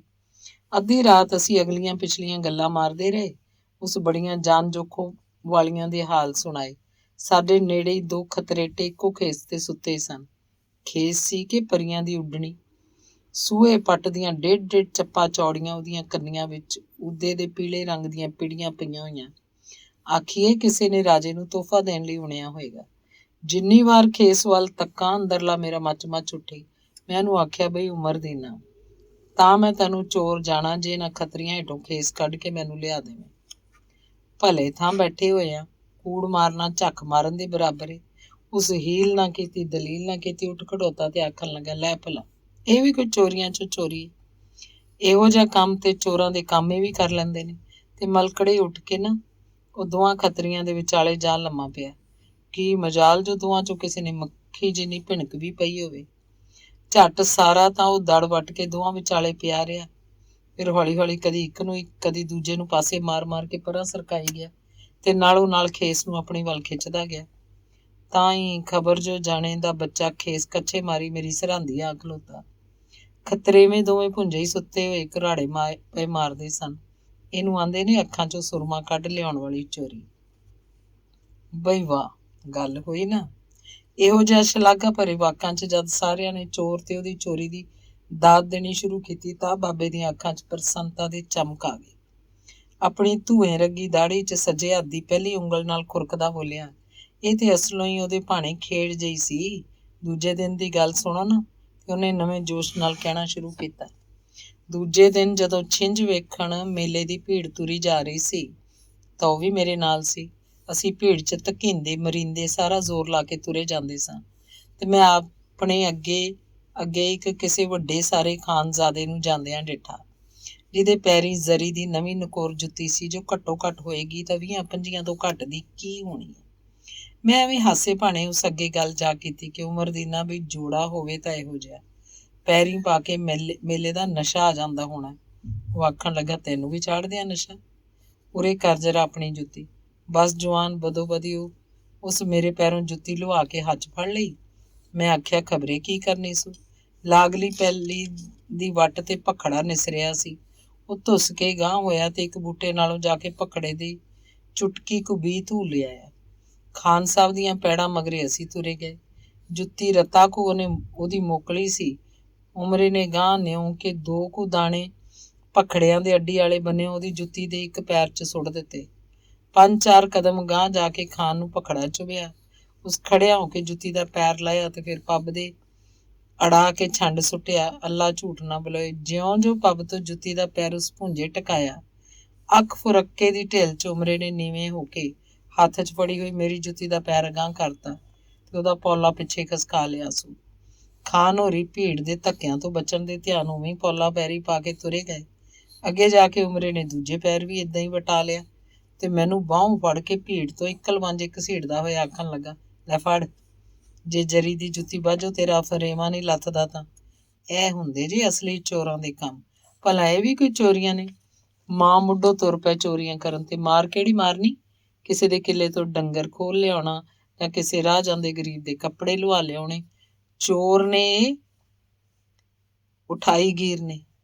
ਤਾਰਾ ਸਿੰਘ ਚੱਡਾ, ਜਿਹੜਾ ਲੋਹੜੀ ਦੇ ਸੇਕ ਤੋਂ ਬਚਣ ਲਈ ਪਿੱਛੇ ਸਰਕਦਾ ਆ ਰਿਹਾ ਸੀ, ਆਪਣੀ ਲੋਈ ਨੂੰ ਉਤਾਰ ਕੇ ਇਕੱਠੀ ਕਰਦਾ ਹੋਇਆ ਬੋਲਿਆ, ਕੱਪੜੇ ਲਾਹ ਲੈਣੇ ਜਾਂ ਡੰਗਰ ਖੋਲ ਖੜਨੇ ਤਾਂ ਫੇਰ ਵੀ ਇੱਕ ਗੱਲ ਹੋਈ ਨਾ, ਪਰ ਅੱਜ ਕੱਲ੍ਹ ਜਿਹੜੇ ਮਜ਼੍ਹਬੀ ਚੋਰ ਪੈਦਾ ਹੋ ਗਏ ਨੇ ਉਹਨਾਂ ਨੂੰ ਬੰਦਾ ਕੀ ਆਖੇ। ਵਿਚਾਰੇ ਰਾਹ ਜਾਂਦਿਆਂ ਨੂੰ ਪਿੱਛੋਂ ਦੀ ਜਾ ਕੇ ਛੁਰਾ ਖੋਹ ਦੇਣਾ ਲੁੱਚਪਣਾ ਹੈ, ਹੋਰ ਕੀ ਹੈ। ਬਾਬਾ ਦੀਨਾ ਫੇਰ ਬੋਲਿਆ, ਇਹੋ ਤੇ ਅੱਜ ਕੱਲ੍ਹ ਦੇ ਜ਼ਮਾਨੇ 'ਚ ਬਹਾਦਰੀਆਂ ਰਹਿ ਗਈਆਂ ਨੇ।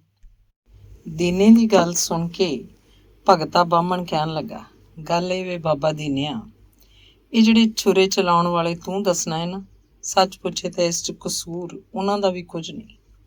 ਇਹ ਸਾਰੀ ਮਿਹਰਬਾਨੀ ਸਾਡੇ ਲੀਡਰਾਂ ਦੀ ਹੈ, ਜਿਹੜੇ ਲਚਕਰ ਦੇ ਕੇ ਸਾਨੂੰ ਤੁਹਾਨੂੰ ਆਪੋ 'ਚ ਪੜ੍ਹਾ ਦਿੰਦੇ ਨੇ ਤੇ ਆਪ ਦੂਰ ਬੈਠੇ ਤਮਾਸ਼ਾ ਵੇਖਦੇ ਰਹਿੰਦੇ ਨੇ। ਸਾਹਮਣੇ ਤੱਕ ਲੈ ਨਾ, ਭਈ ਬੰਗਾਲ 'ਚ ਜਿਹੜਾ ਖੂਨ ਖਰਾਬਾ ਹੋਇਆ ਸੀ ਉਹ ਕਿਸ ਕਰਵਾਇਆ? ਮਗਰੋਂ ਆ ਗਈ ਬਿਹਾਰ ਦੀ ਵਾਰੀ। ਇੱਕ ਥਾਂ ਹਿੰਦੂ ਕੋਏ ਗਏ, ਦੂਜੀ ਥਾਂ ਮੁਸਲਮਾਨ। ਭਲਾ ਦੱਸ ਲੀਡਰਾਂ ਦੀ ਮਾਂ ਦਾ ਇਸ 'ਚ ਕੀ ਗਿਆ? ਮਾਰੇ ਗਏ ਤਾਂ ਬਗਾਨੀਆਂ ਮਾਵਾਂ ਦੇ ਪੁੱਤਰ। ਕਦੀ ਕੋਈ ਲੀਡਰ ਵੀ ਮਰਦਾ ਤੱਕਿਆ ਜੀ? ਮਲਕੜੇ ਹੀ ਸ਼ਹਿਆਂ ਦੇ ਕੇ ਲੋਕਾਂ ਨੂੰ ਆਪੋ 'ਚ ਗੁੱਥਮ ਗੁੱਥਾ ਕਰਾ ਦਿੱਤਾ ਤੇ ਆਪ ਲਾਂਭੇ ਹੋ ਜਾਂਦੇ ਨੇ। ਪਿੰਡ ਅੱਗ ਲੱਗੀ, ਕੁੱਤਾ ਰੂੜੀ ਤੇ। ਗੱਲ ਤੁਹਾਡੀ ਲੱਖ ਰੁਪਈਏ ਦੀ ਓਝਾ ਜੀ। ਸੰਤੇ ਚੰਡਿਓਕ ਨੇ ਸੇਕ ਨਾਲ ਤਪਦੇ ਹੋਏ ਚਿਹਰੇ ਉੱਤੇ ਹੱਥ ਫੇਰਦਿਆਂ ਕਿਹਾ, ਪਤਾ ਨਹੀਂ ਪਈ ਇਹਨਾਂ ਲੋਕਾਂ ਨੂੰ ਕਦੋਂ ਸਮਝ ਆਏਗੀ। ਖਬਰੇ ਇਸ ਤਰ੍ਹਾਂ ਲੜਾ ਕੇ ਸਾਰਾ ਮੁਲਕ ਮੁਕਾ ਛੱਡਣਾ ਇਹਨਾਂ ਕੜਮ ਚੌਧਰੀਆਂ ਨੇ। ਬਾਬਾ ਭਾਨਾ ਹੁਣ ਤੱਕ ਚੁੱਪ-ਚਾਪ ਬੈਠਾ ਸੀ। ਸ਼ਾਇਦ ਮੁੰਡਿਆਂ ਦੇ ਚੱਕਰ ਦੇ ਕੇ ਉਹਨੂੰ ਥਕਾ ਦਿੱਤਾ ਸੀ। ਹੁਣ ਜਦੋਂ ਕੁਝ ਰਾਸਤਾ ਹੋਇਆ ਤਾਂ ਸੰਤੇ ਦੀ ਗੱਲ ਦੇ ਉੱਤਰ 'ਚ ਬੋਲਿਆ, ਅਸਲ 'ਚ ਸੰਤਿਆ, ਲੀਡਰ ਵੀ ਤਾਂ ਸਾਰੇ ਇੱਕੋ ਜਿਹੇ ਨਹੀਂ ਹੁੰਦੇ। ਜਿਨ੍ਹਾਂ ਲੀਡਰਾਂ ਦੇ ਦਿਲ 'ਚ ਹਿੰਦੂ ਮੁਸਲਮਾਨ ਦਾ ਦਰਦ ਏ, ਉਹਨਾਂ ਦੀ ਗੱਲ ਸੁਣਦਾ ਕੌਣ ਏ? ਗਾਂਧੀ ਨੇ ਮਰਨ ਵਰਤ ਕਿਉਂ ਰੱਖਿਆ ਸੀ ਪਿਛਲੇਰੇ ਮਹੀਨੇ ਬਿਹਾਰ 'ਚ ਹਿੰਦੂ ਮੁਸਲਮਾਨ ਦਾ ਇਤਫਾਕ ਕਰਾਉਣ ਲਈ?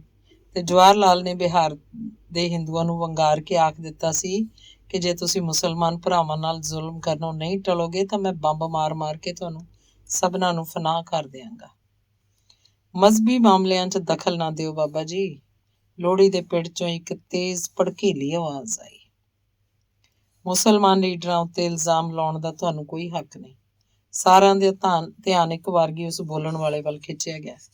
ਲੋਹੜੀ ਦੀ ਅੱਗ 'ਚ ਸੰਧੂਰੀ ਲਾਟਾਂ ਉੱਠ ਰਹੀਆਂ ਸਨ ਤੇ ਜਿਉਂ-ਜਿਉਂ ਸੇਕ ਤੇਜ਼ ਹੁੰਦਾ ਜਾਂਦਾ, ਦੁਆਲੇ ਦਾ ਪਿੜ ਚੌੜੇ ਤੋਂ ਚੌੜਾ ਹੁੰਦਾ ਜਾ ਰਿਹਾ ਸੀ। ਹੌਲੀ-ਹੌਲੀ ਸਾਰੇ ਪਛਾਣ ਨੂੰ ਸਰਕਣੇ ਸ਼ੁਰੂ ਹੋ ਗਏ ਸੀ। ਬਾਬੇ ਦੀ ਗੱਲ ਦੇ ਜਵਾਬ 'ਚ ਬੋਲਣ ਵਾਲਾ ਮੁਨਸ਼ੀ ਅਬਦੁਲ ਰਹਿਮਾਨ ਸੀ, ਜਿਹੜਾ ਹੁਣੇ-ਹੁਣੇ ਇਸ ਮਜਲਿਸ 'ਚ ਸ਼ਾਮਲ ਹੋਇਆ ਸੀ। ਇਹ ਇੱਥੋਂ ਦੇ ਮਿਡਲ ਸਕੂਲ ਦਾ ਟੀਚਰ ਸੀ, ਕੱਦ ਦਾ ਮਧਰਾ ਪਰ ਕਾਫੀ ਫੁਰਤੀਲਾ ਸੀ। ਅਬਦੁਲ ਰਹਿਮਾਨ ਕੋਲੀਆਂ ਹਮੀਦ ਦਾ ਰਹਿਣ ਵਾਲਾ ਸੀ, ਜਿਹੜਾ ਇਸ ਪਿੰਡੋਂ ਮਸੇ ਮੀਲ ਸਵਾ ਮੀਲ ਦੇ ਫਾਸਲੇ ਤੇ ਸੀ। ਦੁਪਹਿਰਾਂ ਦੀ ਰੋਟੀ ਨਾਲ ਲੈ ਕੇ ਉਹ ਰੋਜ਼ ਸਵੇਰੇ ਆਪਣੇ ਪਿੰਡੋਂ ਆਉਂਦਾ ਤੇ ਸ਼ਾਮੀ ਛੁੱਟੀ ਹੋਣ ਤੋਂ ਬਾਅਦ ਵਾਪਸ ਚਲਾ ਜਾਂਦਾ। ਪਰ ਇੱਧਰ ਕਈਆਂ ਦਿਨਾਂ ਤੋਂ ਇਹ ਕਦੇ-ਕਦੇ ਰਾਤੀ ਵੀ ਇਸੇ ਪਿੰਡ 'ਚ ਟਿਕ ਰਹਿੰਦਾ ਸੀ, ਜਿਹਦਾ ਇੱਕ ਖਾਸ ਸਬੱਬ ਸੀ, ਕਿਉਂਕਿ ਬਾਬਾ ਭਾਨਾ ਤੇ ਬੂਟੇ ਸ਼ਾਹ ਇਸ ਪਿੰਡ ਦੇ ਪੜ੍ਹਿਆਂ ਲਿਖਿਆਂ ਵਿੱਚ ਗਿਣੇ ਜਾਂਦੇ ਸਨ। ਇਸ ਕਰਕੇ ਇੱਕ ਅੱਧ ਅਖਬਾਰ ਵੀ ਉਹਨਾਂ ਨੇ ਜਾਰੀ ਕਰਾ ਛੱਡਿਆ ਸੀ ਤੇ ਜਦੋਂ ਹੀ ਡਾਕ ਆਉਣ ਦਾ ਵੇਲਾ ਹੁੰਦਾ, ਪਿੰਡ ਦੇ ਬਹੁਤ ਸਾਰੇ ਖਬਰਾਂ ਪੜ੍ਹਨ ਦੇ ਸ਼ੌਕੀਨ ਬਾਬੇ ਦੀ ਹਵੇਲੀ 'ਚ ਆ ਇਕੱਠੇ ਹੁੰਦੇ ਸੀ। ਪਰ ਇੱਧਰ ਕੁਝ ਚਿਰ ਤੋਂ ਇਹਨਾਂ ਸ਼ੌਕੀਨਾਂ ਦੀ ਰੌਣਕ ਕੁਝ ਪਤਲੀ ਪੈਣੀ ਸ਼ੁਰੂ ਹੋ ਗਈ, ਜਿਹਦਾ ਸਬੱਬ ਇਹ ਸੀ ਕਿ ਮੁਨਸ਼ੀ ਅਬਦੁਲ ਰਹਿਮਾਨ ਨੇ ਵੀ ਇੱਕ ਮੁਸਲਿਮ ਰੋਜ਼ਨਾਮਾ ਜਾਰੀ ਕਰਵਾ ਲਿਆ ਸੀ। ਪਹਿਲਾਂ ਤਾਂ ਮੁਨਸ਼ੀ ਨੇ ਸਧਾਰਨ ਢੰਗ ਨਾਲ ਪਿੰਡ ਦੇ ਮੁਸਲਮਾਨਾਂ ਨੂੰ ਅਖਬਾਰ ਪੜ੍ਹਨ ਦੀ ਪ੍ਰੇਰਨਾ ਜਾਰੀ ਕੀਤੀ, ਜਿਹਦਾ ਫਲ ਰੂਪ ਕਈਆਂ ਨੇ ਇਸ ਮਤਲਬ ਲਈ ਉਸ ਪਾਸ ਆਉਣਾ ਸ਼ੁਰੂ ਕੀਤਾ। ਪਰ ਪਿਛਲੇ 2 ਕੁ ਹਫ਼ਤਿਆਂ ਤੋਂ ਤਾਂ ਉਹਨੇ ਸਾਫ਼ ਲਫ਼ਜ਼ਾਂ 'ਚ ਉਹਨਾਂ ਨੂੰ ਆਖ ਦਿੱਤਾ ਸੀ ਕਿ ਹਿੰਦੂਆਂ ਦੀ ਅਖਬਾਰ ਸੁਣਨ ਵਾਲਾ ਮੁਸਲਮਾਨ ਨਹੀਂ, ਕਾਫਰ ਹੈ। ਫਸਾਦਾਂ ਦੀ ਹਨੇਰੀ ਜਿਹੜੀ ਬੰਗਾਲ ਤੋਂ ਉੱਠ ਪੰਜਾਬ ਵੱਲ ਤੇਜ਼ੀ ਨਾਲ ਵਗਦੀ ਆ ਰਹੀ ਸੀ, ਇਹਦਾ ਅਸਰ ਇਲਾਕੇ ਉੱਤੇ ਵੀ ਪੈਣ ਦੇ ਚਿੰਨ੍ਹ ਦਿਖਾਈ ਦੇਣ ਲੱਗ ਪਏ। ਜਦੋਂ ਤੋਂ ਹਜ਼ਾਰਾ ਦੇ ਇਲਾਕੇ 'ਚ ਫਸਾਦ ਸ਼ੁਰੂ ਹੋਏ, ਬਾਬਾ ਭਾਨਾ ਤੇ ਇਸ ਪਿੰਡ ਦੇ ਹੋਰ ਖਤਰਮੀ ਆਬਾਦੀ ਵੀ ਇਹਨਾਂ ਅਸਰਾਂ ਤੋਂ ਬੇਖਬਰ ਨਹੀਂ ਸੀ। ਫਿਰ ਵੀ ਇਹਨਾਂ ਲਈ ਤੌਖਲੇ ਵਾਲੀ ਗੱਲ ਅਜੇ ਤੱਕ ਕੋਈ ਨਹੀਂ ਸੀ। ਸਾਰੇ ਜਾਣਦੇ ਸੀ ਕਿ ਇਸ ਇਲਾਕੇ ਦਾ ਮਿਲਾਪ ਤੇ ਆਪੋ ਵਿੱਚ ਦਾ ਪਿਆਰ ਫਸਾਦੀ ਹਵਾ ਦੇ ਕਿਸੇ ਬੁੱਲੇ ਨੂੰ ਇੱਥੇ ਨਹੀਂ ਆਉਣ ਦੇਗਾ। ਜਿਉਂ ਹੀ ਮੁੰਸ਼ੀ ਨੇ ਬਾਬੇ ਦੇ ਜਵਾਬ 'ਚ ਇੱਕ ਗੁਸਤਾਖ ਜਿਹੀ ਤੇ ਅਤ ਜੋਸ਼ੀਲੀ ਆਵਾਜ਼ 'ਚ ਉਪਰੋਕਤ ਲਫ਼ਜ਼ ਕਹਿ ਕੇ ਸਾਰੇ ਪਿੰਡ ਦੀਆਂ ਅੱਖਾਂ ਉੱਤੇ ਜਾ ਟਿਕੀਆਂ। ਬਰਖੁਰਦਾਰ, ਬਾਬੇ ਨੇ ਆਪਣੇ ਸੁਭਾਵਕ ਠਰਮੇ 'ਚ ਜਵਾਬ ਦਿੱਤਾ, ਮਜ਼ਹਬੀ ਮਾਮਲਿਆਂ ਨੂੰ ਮੈਂ ਤੁਹਾਡੇ ਨਾਲੋਂ ਜ਼ਿਆਦਾ ਸਮਝਦਾ ਤੇ ਮੈਂ ਹਰ ਇੱਕ ਮਜ਼ਹਬ ਦਾ ਉਨਾ ਹੀ ਆਦਰ ਕਰਦਾ ਜਿੰਨਾ ਆਪਣੇ ਦਾ। ਮੈਂ ਤਾਂ ਲੀਡਰਾਂ ਦੀ ਜ਼ਹਿਨੀਅਤ ਬਾਬਤ ਦੱਸ ਰਿਹਾ ਕਿ ਸਾਰੇ ਲੀਡਰ ਪੰਡਤ ਨਹਿਰੂ ਤੇ ਗਾਂਧੀ ਵਰਗੇ ਹੋ ਜਾਣ ਤਾਂ ਇੱਕ ਵਾਰੀ ਫਿਰ ਉਸੇ ਤਰ੍ਹਾਂ ਦੀ ਆਵਾਜ਼ ਆਈ ਜਿਹਨੇ ਬਾਬੇ ਦੇ ਬਿਆਨ ਨੂੰ ਅਧਵਾਟੇ ਹੀ ਰੋਕ ਦਿੱਤਾ। ਇਹਦਾ ਮਤਲਬ ਇਹ ਹੋਇਆ ਕਿ ਤੁਹਾਡੇ ਲੀਡਰ ਚੰਗੇ ਹੋ ਗਏ ਤੇ ਸਾਡੇ ਲੀਡਰ ਭੈੜੇ। ਮੈਂ ਸੱਚ ਕਹਿਣਾ ਵਾਂ ਬਾਬਾ ਜੀ, ਇਹ ਜਿਹੜੇ ਗਾਂਧੀ ਤੇ ਨਹਿਰੂ ਤੁਸੀਂ ਲੋਕ ਲਈ ਫਿਰਦੇ ਹੋ ਨਾ, ਸਾਡੇ ਕਾਇਦੇ ਆਜ਼ਮ ਦੀ ਜੁੱਤੀ ਦਾ ਮੁਕਾਬਲਾ ਵੀ ਨਹੀਂ ਕਰ ਸਕਦੇ। ਤੁਹਾਨੂੰ ਅਨਪੜ੍ਹ ਲੋਕਾਂ ਨੂੰ ਕੀ ਪਤਾ ਇਹਨਾਂ ਪੋਲੀਟੀਕਲ ਗੱਲਾਂ ਦਾ। ਪਿੰਡ ਦੀ ਚਾਰ ਦੀਵਾਰੀ 'ਚ ਡੱਕੇ ਹੋਏ ਤੁਸੀਂ ਲੋਕ ਕੀ ਜਾਣੋ ਕਿ ਤੁਹਾਡੇ ਨਹਿਰੂ ਤੇ ਗਾਂਧੀ ਅਸਲ 'ਚ ਕੌਣ ਨੇ? ਅੰਗਰੇਜ਼ ਦੇ ਸਭ ਤੋਂ ਵੱਡੇ ਏਜੰਟ ਨੇ ਜਿਹੜੇ। ਮੁਨਸ਼ੀ ਕਿਸੇ ਭਾਵੀ ਖਤਰੇ ਦੇ ਡਰੋਂ ਘਬਰਾ ਕੇ ਚੌਧਰੀ ਫਜ਼ਲ ਕਰੀਮ ਨੇ ਕਿਹਾ, ਬਸ ਕਰੋ, ਛੱਡੋ ਪਰ ਇਸ ਨਕੰਮੀ ਬਹਿਸ ਨੂੰ। ਏਡਾ ਸੋਹਣਾ ਰੰਗ ਰਸ ਬੱਝਾ ਹੋਇਆ ਸੀ, ਤੁਸੀਂ ਕੀ ਲਿਆ ਬੈਠੇ ਹੋ ਵਿਹਲੀਆਂ ਗੱਲਾਂ? ਵਿਹਲੀਆਂ ਗੱਲਾਂ? ਚੁੱਪ ਹੋਣ ਦੇ ਥਾਂ ਸਗੋਂ ਹੋਰ ਤੁਰਸ਼ ਹੋ ਕੇ ਬੋਲਿਆ, ਇਹੋ ਤੇ ਚੌਧਰੀ ਜੀ ਤੁਸੀਂ ਪੇਂਡੂ ਲੋਕਾਂ ਦੀ ਬੇਸਮਝੀ ਹੈ। ਤੁਹਾਡੇ ਭਾਣੇ ਹਵੇਲੀਆਂ ਨੇ, ਪਰ ਬਾਹਰ ਜਾ ਕੇ ਵੇਖੋ ਨਾ ਦੁਨੀਆ ਉੱਤੇ ਕੀ ਕੀ ਹੰਗਾਮੇ ਹੋ ਰਹੇ ਨੇ। ਜਨਾਬੇ ਆਲੀ, ਗੱਲਾਂ ਕਰਨੀਆਂ ਹੀ ਸੌਖੀਆਂ ਨੇ। ਹਜ਼ਰਤ ਕਾਇਦੇ ਆਜ਼ਮ ਦੀਆਂ ਕੁਰਬਾਨੀਆਂ ਪੜ੍ਹੋ, ਜਿਹੜਾ ਮਿਲਖਾਂ ਦਾ ਮਾਲਕ ਹੋ ਕੇ ਭੁੱਖਾ ਤੇ ਆਇਆ ਦਿਨੇ ਰਾਤ ਨੰਗੇ ਪੈਰੀ ਸਫ਼ਰ ਝਾਕਦਾ ਫਿਰਦਾ ਹੈ, ਕਾਹਦੇ ਲਈ? ਕੋਈ ਉਹਦੀ ਆਪਣੀ ਮਹਿ ਤੇ ਨਹੀਂ ਸੀ ਖੁੱਬੀ ਹੋਈ। ਇਸਲਾਮ ਦੀ ਖਿਦਮਤ ਲਈ ਜ਼ਫਰ ਜਾਲ ਰਿਹਾ। ਬੁੱਢਾ ਦੀਨਾ ਪਰਲੇ ਪਾਸਿਓਂ ਬੋਲ ਪਿਆ, ਪਰ ਮੁਨਸ਼ੀ ਜੀ, ਹੁਣ ਤੇ ਅੰਗਰੇਜ਼ਾਂ ਦਾ ਰਾਜ ਚੱਲਿਆ ਏ। ਸੁਣਿਆ ਛੇਤੀ ਆਪਣੇ ਮੁਲਕ ਦੀ ਹਕੂਮਤ ਹੋ ਜਾਏਗੀ। ਇਸ ਭੁਲੇਖੇ 'ਚ ਨਾ ਰਹੀ ਬਾਬਾ, ਮੁਨਸ਼ੀ ਬੋਲਿਆ। ਇਹ ਤੇ ਖੂਹ 'ਚੋਂ ਨਿਕਲ ਕੇ ਖਾਤੇ 'ਚ ਪੈਣ ਵਾਲੀ ਗੱਲ ਏ ਸਾਡੇ ਲਈ। ਅੰਗਰੇਜ਼ਾਂ ਦੀ ਹਕੂਮਤ 'ਚ 100 ਸੁੱਖ ਸਨ, ਕੋਈ ਕਿਸੇ ਵੱਲ ਅੱਖ ਚੁੱਕ ਕੇ ਤੱਕ ਨਹੀਂ ਸੀ ਸਕਦਾ। ਪਰ ਜਦੋਂ ਇਹਨਾਂ ਕਾਂਗਰਸੀ ਹਿੰਦੂਆਂ ਦੇ ਹੱਥ ਹਕੂਮਤ ਦੀ ਵਾਗਡੋਰ ਆ ਗਈ, ਗੱਲ ਯਾਦ ਰੱਖੀ ਮੇਰੀ, ਇਹਨਾਂ ਨੇ ਮੁਸਲਮਾਨਾਂ ਦੇ ਤਵੇ ਤੇ ਰੋਟੀ ਨਹੀਂ ਰਹਿਣ ਦੇਣੀ।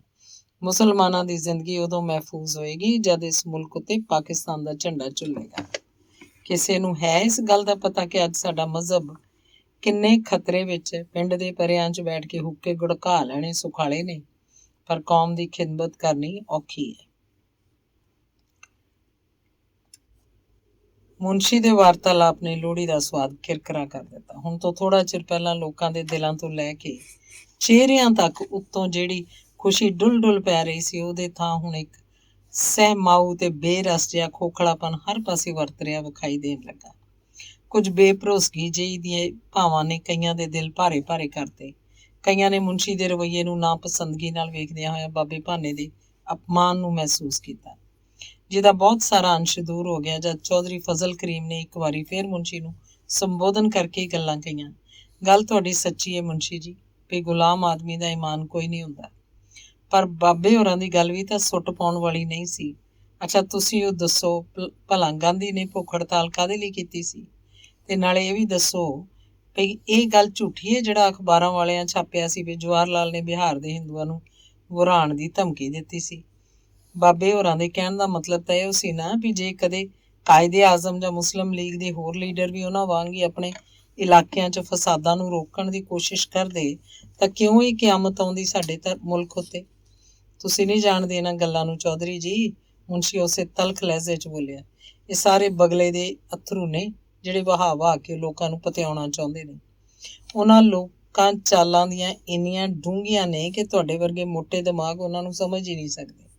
ਭਲਾ ਚੌਧਰੀ ਜੀ ਮੰਨ ਲਿਆ ਨਹਿਰੂ ਨੇ ਆਪਣੇ ਭਰਾਵਾਂ ਨੂੰ ਬੰਬਾਂ ਦੀ ਧਮਕੀ ਦਿੱਤੀ, ਪਰ ਮੈਂ ਪੁੱਛਣਾ ਵਾਂ 4-5 ਮਹੀਨੇ ਹੋਏ ਨੇ, ਉਦੋਂ ਉਹ ਸਰਹੱਦੀ ਕਬਾਇਲੀਆਂ ਕੋਲੋਂ ਕੀ ਲੈਣ ਗਿਆ ਸੀ?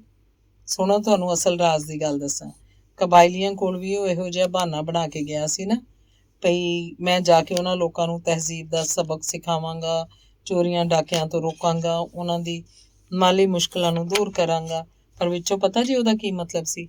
ਅੰਗਰੇਜ਼ਾਂ ਵਾਂਗ ਉਹਨਾਂ ਲੋਕਾਂ ਨੂੰ ਵੱਡੀਆਂ ਦੇ ਕੇ ਮੁਸਲਿਮ ਲੀਗ ਦੇ ਬਰਖਲਾਫ ਲੜਾਈ ਲਈ ਤਿਆਰ ਕਰਨਾ।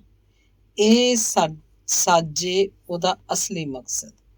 ਉਹ ਆਪਣੇ ਜਾਣੇ ਬੜਾ ਚਲਾਕ ਬਣਿਆ ਫਿਰਦਾ, ਪਰ ਸਾਡੇ ਲੀਡਰਾਂ ਦੇ ਭਾਣੇ ਉਹ ਜੇ ਜੰਮਿਆ ਵੀ ਨਹੀਂ। ਕਾਇਦੇ ਆਜ਼ਮ ਨੇ ਐਸਾ ਝੁਰਲੂ ਫੇਰਿਆ ਕਿ ਨਹਿਰੂ ਹੋਰੀ ਮੂੰਹ ਦੀ ਖਾ ਕੇ ਮੁੜ ਆਏ।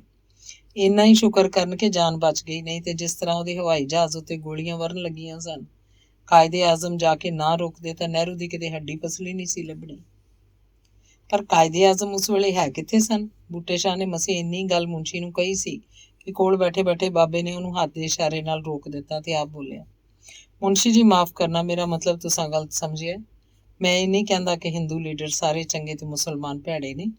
ਮੈਂ ਇਹ ਨਹੀਂ ਕਹਿੰਦਾ ਕਿ ਹਿੰਦੂ ਲੀਡਰ ਮੈਂ ਤਾਂ ਇਹ ਕਿਹਾ ਕਿ ਨਹਿਰੂ ਦੇ ਗਾਂਧੀ ਦੇ ਜੇ ਬਿਹਾਰ ਵਿੱਚ ਜਾ ਕੇ ਫਸਾਦ ਰੋਕ ਸਕਦੇ ਨੇ ਤਾਂ ਜਿਨਾਹ ਸਾਹਿਬ ਵੀ ਜੇ ਚਾਹੁੰਦੇ ਤਾਂ ਮੁਸਲਮਾਨੀ ਇਲਾਕਿਆਂ 'ਚ ਇਸ ਵਬਾ ਨੂੰ ਵਧਣ ਨਾ ਦਿੰਦੇ। ਹੁਣ ਤੁਸੀਂ ਇਹੋ ਵੇਖ ਲਓ ਵੀ ਹਜ਼ਾਰੇ 'ਚ ਜੋ ਇੰਨੀ ਗੜਬੜ ਮਚੀ ਹੋਈ ਏ, ਮਹੀਨੇ ਸਵਾ ਮਹੀਨੇ ਤੋਂ ਜੇ ਮੁਸਲਮਾਨਾਂ ਦਾ ਕੋਈ ਬਾਹਰ ਰਸੂਖ ਲੀਡਰ ਉਹਨਾਂ ਨੂੰ ਰੋਕਣ ਦੀ ਕੋਸ਼ਿਸ਼ ਕਰਦਾ ਤਾਂ ਰੁਕ ਨਾ ਜਾਂਦੇ। ਰੁਕਾਣ ਦਾ ਹੁਣ ਕੋਈ ਫਾਇਦਾ ਨਹੀਂ, ਮੁੰਸ਼ੀ ਬੋਲਿਆ। ਹੁਣ ਤੇ ਸੱਜੇ ਕੰਨੋਂ ਸੁਣੋ ਭਾਵੇਂ ਖੱਬੇ ਕੰਨੋਂ, ਮਾਮਲਾ ਇੱਕ ਦੋ ਇੱਕ ਹੋ ਕੇ ਹੀ ਰਹੇਗਾ। ਇੱਕ ਦੋ ਇੱਕ ਕਿਸ ਤਰ੍ਹਾਂ? ਬਾਬੇ ਨੇ ਸਵਾਲ ਕੀਤਾ। ਇਸੇ ਤਰ੍ਹਾਂ, ਮੁੰਸ਼ੀ ਬੋਲਿਆ, ਮੁਸਲਮਾਨੀ ਇਲਾਕਿਆਂ 'ਚੋਂ ਸਾਰੇ ਹਿੰਦੂ ਸਿੱਖ ਨਿਕਲ ਜਾਣ, ਹਿੰਦੂਆਂ ਦੇ ਇਲਾਕਿਆਂ 'ਚੋਂ ਮੁਸਲਮਾਨ ਕੋਈ ਨਾ ਰਹੇ। ਹਜ਼ਰਤ ਕਾਇਦੇ ਆਜ਼ਮ ਨੇ ਖੁਦ ਫਰਮਾਇਆ ਸੀ ਪਿਛਲੇ ਮਹੀਨੇ ਕਿ ਕੁਦਰਤੀ ਤੌਰ ਤੇ ਜਦ ਇਹ ਦੋ ਕੌਮਾਂ ਵੱਖੋ ਵੱਖਰੀਆਂ ਨੇ ਤਾਂ ਇਹਨਾਂ ਦੇ ਸਾਰੇ ਸੂਬਿਆਂ ਦੀਆਂ ਆਬਾਦੀਆਂ ਵੀ ਜਦ ਤੱਕ ਵੰਡੀਆਂ ਨਹੀਂ ਜਾਂਦੀਆਂ ਤਦ ਤੱਕ ਇਹ ਝਗੜਾ ਨਹੀਂ ਮੁੱਕਣਾ। ਪਰ ਮੁੰਸ਼ੀ ਜੀ, ਬਾਬੇ ਨੇ ਜਵਾਬ ਦਿੱਤਾ, ਆਬਾਦੀਆਂ ਦਾ ਤਬਾਦਲਾ ਤਾਂ ਸਗੋਂ ਮੁਸਲਮਾਨਾਂ ਨੂੰ ਹੀ ਮਹਿੰਗਾ ਪਏਗਾ, ਕਿਉਂਕਿ 30 ਕਰੋੜ ਹਿੰਦੂ ਸਿੱਖ ਇੱਕ ਪਾਸੇ ਤੇ 9 ਕਰੋੜ ਮੁਸਲਮਾਨ ਦੂਜੇ ਪਾਸੇ ਹੋ ਗਏ। ਤਾਂ ਇਸ ਤਰ੍ਹਾਂ ਇੱਕ ਵੱਡੀ ਕੌਮ ਦੇ ਸਾਹਮਣੇ ਛੋਟੀ ਕੌਮ ਦਾ ਆਰਾਮ ਨਾਲ ਰਹਿਣਾ ਸ਼ਾਇਦ ਮੁਸ਼ਕਲ ਹੋ ਜਾਏ। ਮੁਸ਼ਕਲ ਹੋ ਜਾਏ? ਮੁੰਸ਼ੀ ਫਿਰ ਨਵੇਂ ਜੋਸ਼ 'ਚ ਬੋਲਿਆ, ਪਰ ਬਾਬਾ ਜੀ ਤੁਸੀਂ ਇਹ ਗੱਲ ਭੁੱਲ ਗਏ ਕਿ ਮੁਸਲਮਾਨ ਕਦੀ ਕਿਸੇ ਦੇ ਦਬਾਅ ਹੇਠ ਆਉਣ ਵਾਲੇ ਨਹੀਂ। ਇੱਕ ਵਾਰੀ ਸਾਡੀ ਕੌਮ ਪਾਕਿਸਤਾਨ ਦੇ ਝੰਡੇ ਹੇਠ ਇਕੱਠੀ ਹੋ ਲਵੇ, ਫਿਰ ਵੇਖਣਾ ਤੁਹਾਡੇ 30 ਕਰੋੜ ਕਿੱਥੇ ਜਾਂਦੇ ਨੇ। ਜੇ ਇਹਨਾਂ ਸਾਰਿਆਂ ਨੂੰ ਔਰੰਗਜ਼ੇਬ ਦਾ ਜ਼ਮਾਨਾ ਨਾ ਚੇਤੇ ਕਰਾ ਦਿੱਤਾ ਤਾਂ ਕਹਿਣਾ। ਬਾਬੇ ਨੇ ਮੁੜ ਕੁਝ ਨਹੀਂ ਕਿਹਾ। ਉਹ ਵੇਖ ਰਿਹਾ ਸੀ ਕਿ ਜਨੂਨੀ ਮੁੰਸ਼ੀ ਸ਼ਾਇਦ ਪਾਕਿਸਤਾਨ ਬਣਨ ਤੋਂ ਪਹਿਲਾਂ ਹੀ ਗਾਜ਼ੀ ਦੀ ਪਦਵੀ ਲੈਣ ਲਈ ਤਿਆਰ ਹੋਇਆ ਬੈਠਾ ਹੈ। ਥੋੜਾ ਚਿਰ ਲੋਹੜੀ ਦਾ ਸਾਰਾ ਚੁਗਰਦਾ ਇੱਕ ਸੁਸਤ ਜਿਹੀ ਖਾਮੋਸ਼ੀ 'ਚ ਦੱਬਿਆ ਰਿਹਾ। ਮਾਨੂੰ ਕਰਨ ਲਈ ਕੋਈ ਗੱਲ ਕਤ ਕਿਸੇ ਨੂੰ ਔੜਦੀ ਵੀ ਨਹੀਂ ਸੀ। ਹਰ ਕੋਈ ਇਹ ਸੋਚ ਰਿਹਾ ਸੀ, ਕਿੱਥੋਂ ਆ ਗਿਆ ਇਹ ਕੁਲੱਛਣਾ ਜਿਹਾ ਬੰਦਾ, ਜਿਹਨੇ ਸਾਲ ਭਰ ਦੀਆਂ ਉਡੀਕਾਂ ਤੋਂ ਬਾਅਦ ਪ੍ਰਾਪਤ ਹੋਏ ਇਸ ਜਸ਼ਨ ਦਾ ਸਵਾਦ ਹੀ ਸਾਰਾ ਮਾਰ ਦਿੱਤਾ। ਅੱਛਾ ਹੁਣ ਬਸ ਕਰੋ ਮੁੰਸ਼ੀ ਜੀ, ਚੌਧਰੀ ਫਜ਼ਲ ਕਰੀਮ ਨੇ ਛਿੱਥਿਆਂ ਪੈ ਕੇ ਮੁੰਸ਼ੀ ਨੂੰ ਕਿਹਾ। ਫਿਰ ਬਾਕੀਆਂ ਵੱਲ ਤੱਕ ਕੇ ਬੋਲਿਆ, ਚਲੋ ਵੀ ਚੱਲੀਏ ਹੁਣ ਘਰੋਂ ਘਰੀ, ਸਾਥੋਂ ਸੰਗ ਦੇ ਮਾਰੇ ਉੱਧਰ ਮੁੰਡੇ ਕੁੜੀਆਂ ਵੀ ਦਬ ਕੇ ਬੈਠੇ ਆ। ਚਲੋ ਜੋ ਵੀ ਜ਼ਰਾ ਖੁੱਲ ਕੇ ਹੱਸ ਖੇਡ ਲੈਣ।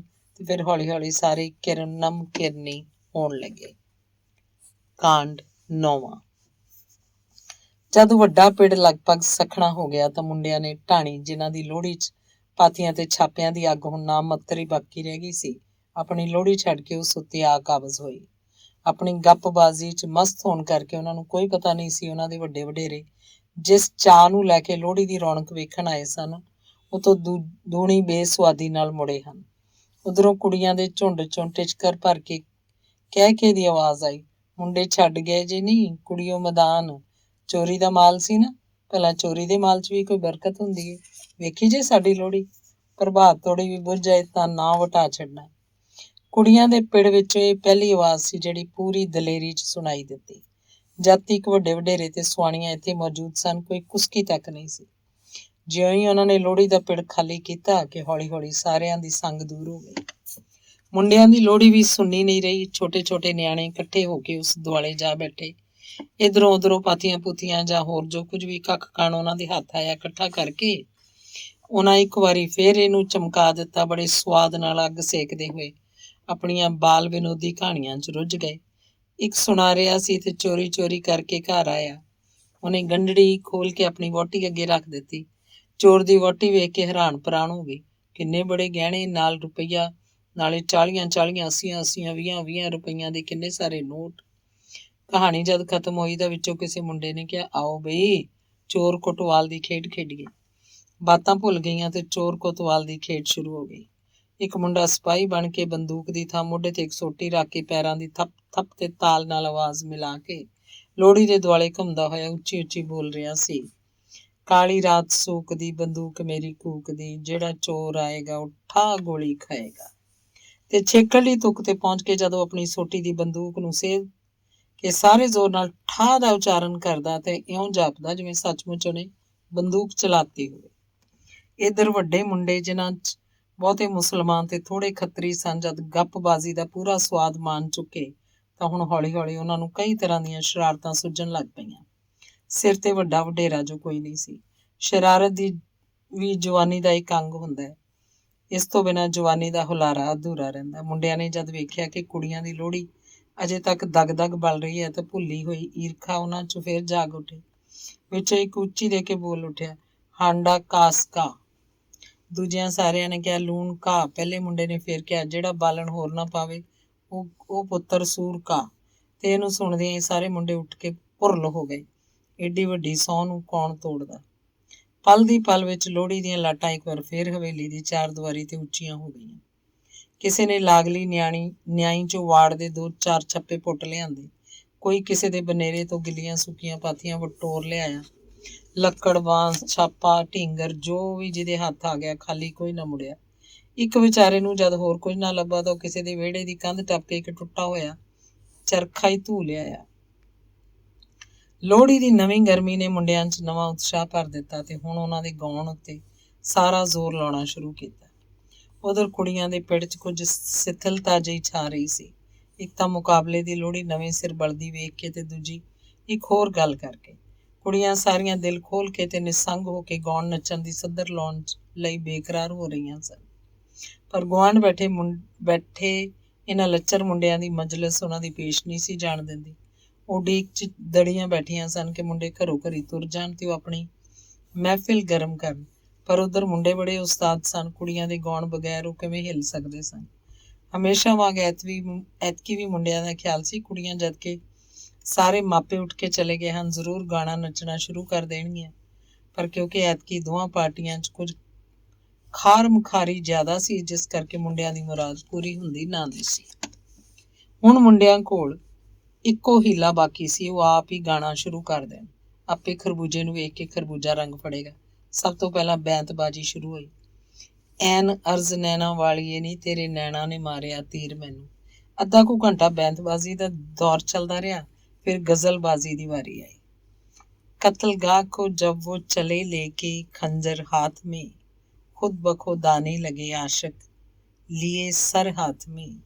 दिल में था कि खून इश्क का कोई पहचान ले, इसलिए वो आई है मेहंदी लगाकर हाथ में। दबी दबी नजरें ਕੁੜੀਆਂ ਇਸ ਢਾਣੀ ਵੱਲ ਤੱਕਦੀਆਂ ਹੋਈਆਂ ਗਾਣਿਆਂ ਦਾ ਸਵਾਦ ਲੈ ਰਹੀਆਂ ਸਨ। ਪਰ ਕੋਈ ਵੀ ਦੂਜੀ ਕੁੜੀ ਨੂੰ ਜਾਂ ਮੁੰਡਿਆਂ ਨੂੰ ਇਹ ਜ਼ਾਹਿਰ ਨਹੀਂ ਸੀ ਹੋਣ ਦੇਣਾ ਚਾਹੁੰਦੀ ਕਿ ਮੁੰਡਿਆਂ ਦੇ ਗਾਣੇ ਨਾਲ ਉਹਨਾਂ ਦੀ ਜ਼ਰਾ ਵੀ ਦਿਲਚਸਪੀ ਹੈ। ਸਗੋਂ ਇਹ ਧੋਲ ਟੋਨਾਂ ਦੀ ਜ਼ਬਾਨੋਂ ਦਬੇ ਦਬੇ ਵਾਕ ਨਿਕਲ ਰਹੇ ਸਨ। ਬੁਰਛੇ ਨਾ ਹੋਣ ਤੇ ਸ਼ਰਮ ਨਹੀਂ ਆਉਂਦੀ। ਭੈੜੇ, ਬੇਸ਼ਰਮ, ਗੰਦੇ ਗੰਦੇ ਗਾਉਣ ਡਏ ਹੋਏ ਨੇ। ਫਿਰ ਵੀ ਕੁੜੀਆਂ ਦੀ ਚਾਲ ਕਾਮਯਾਬ ਨਾ ਹੋਈ।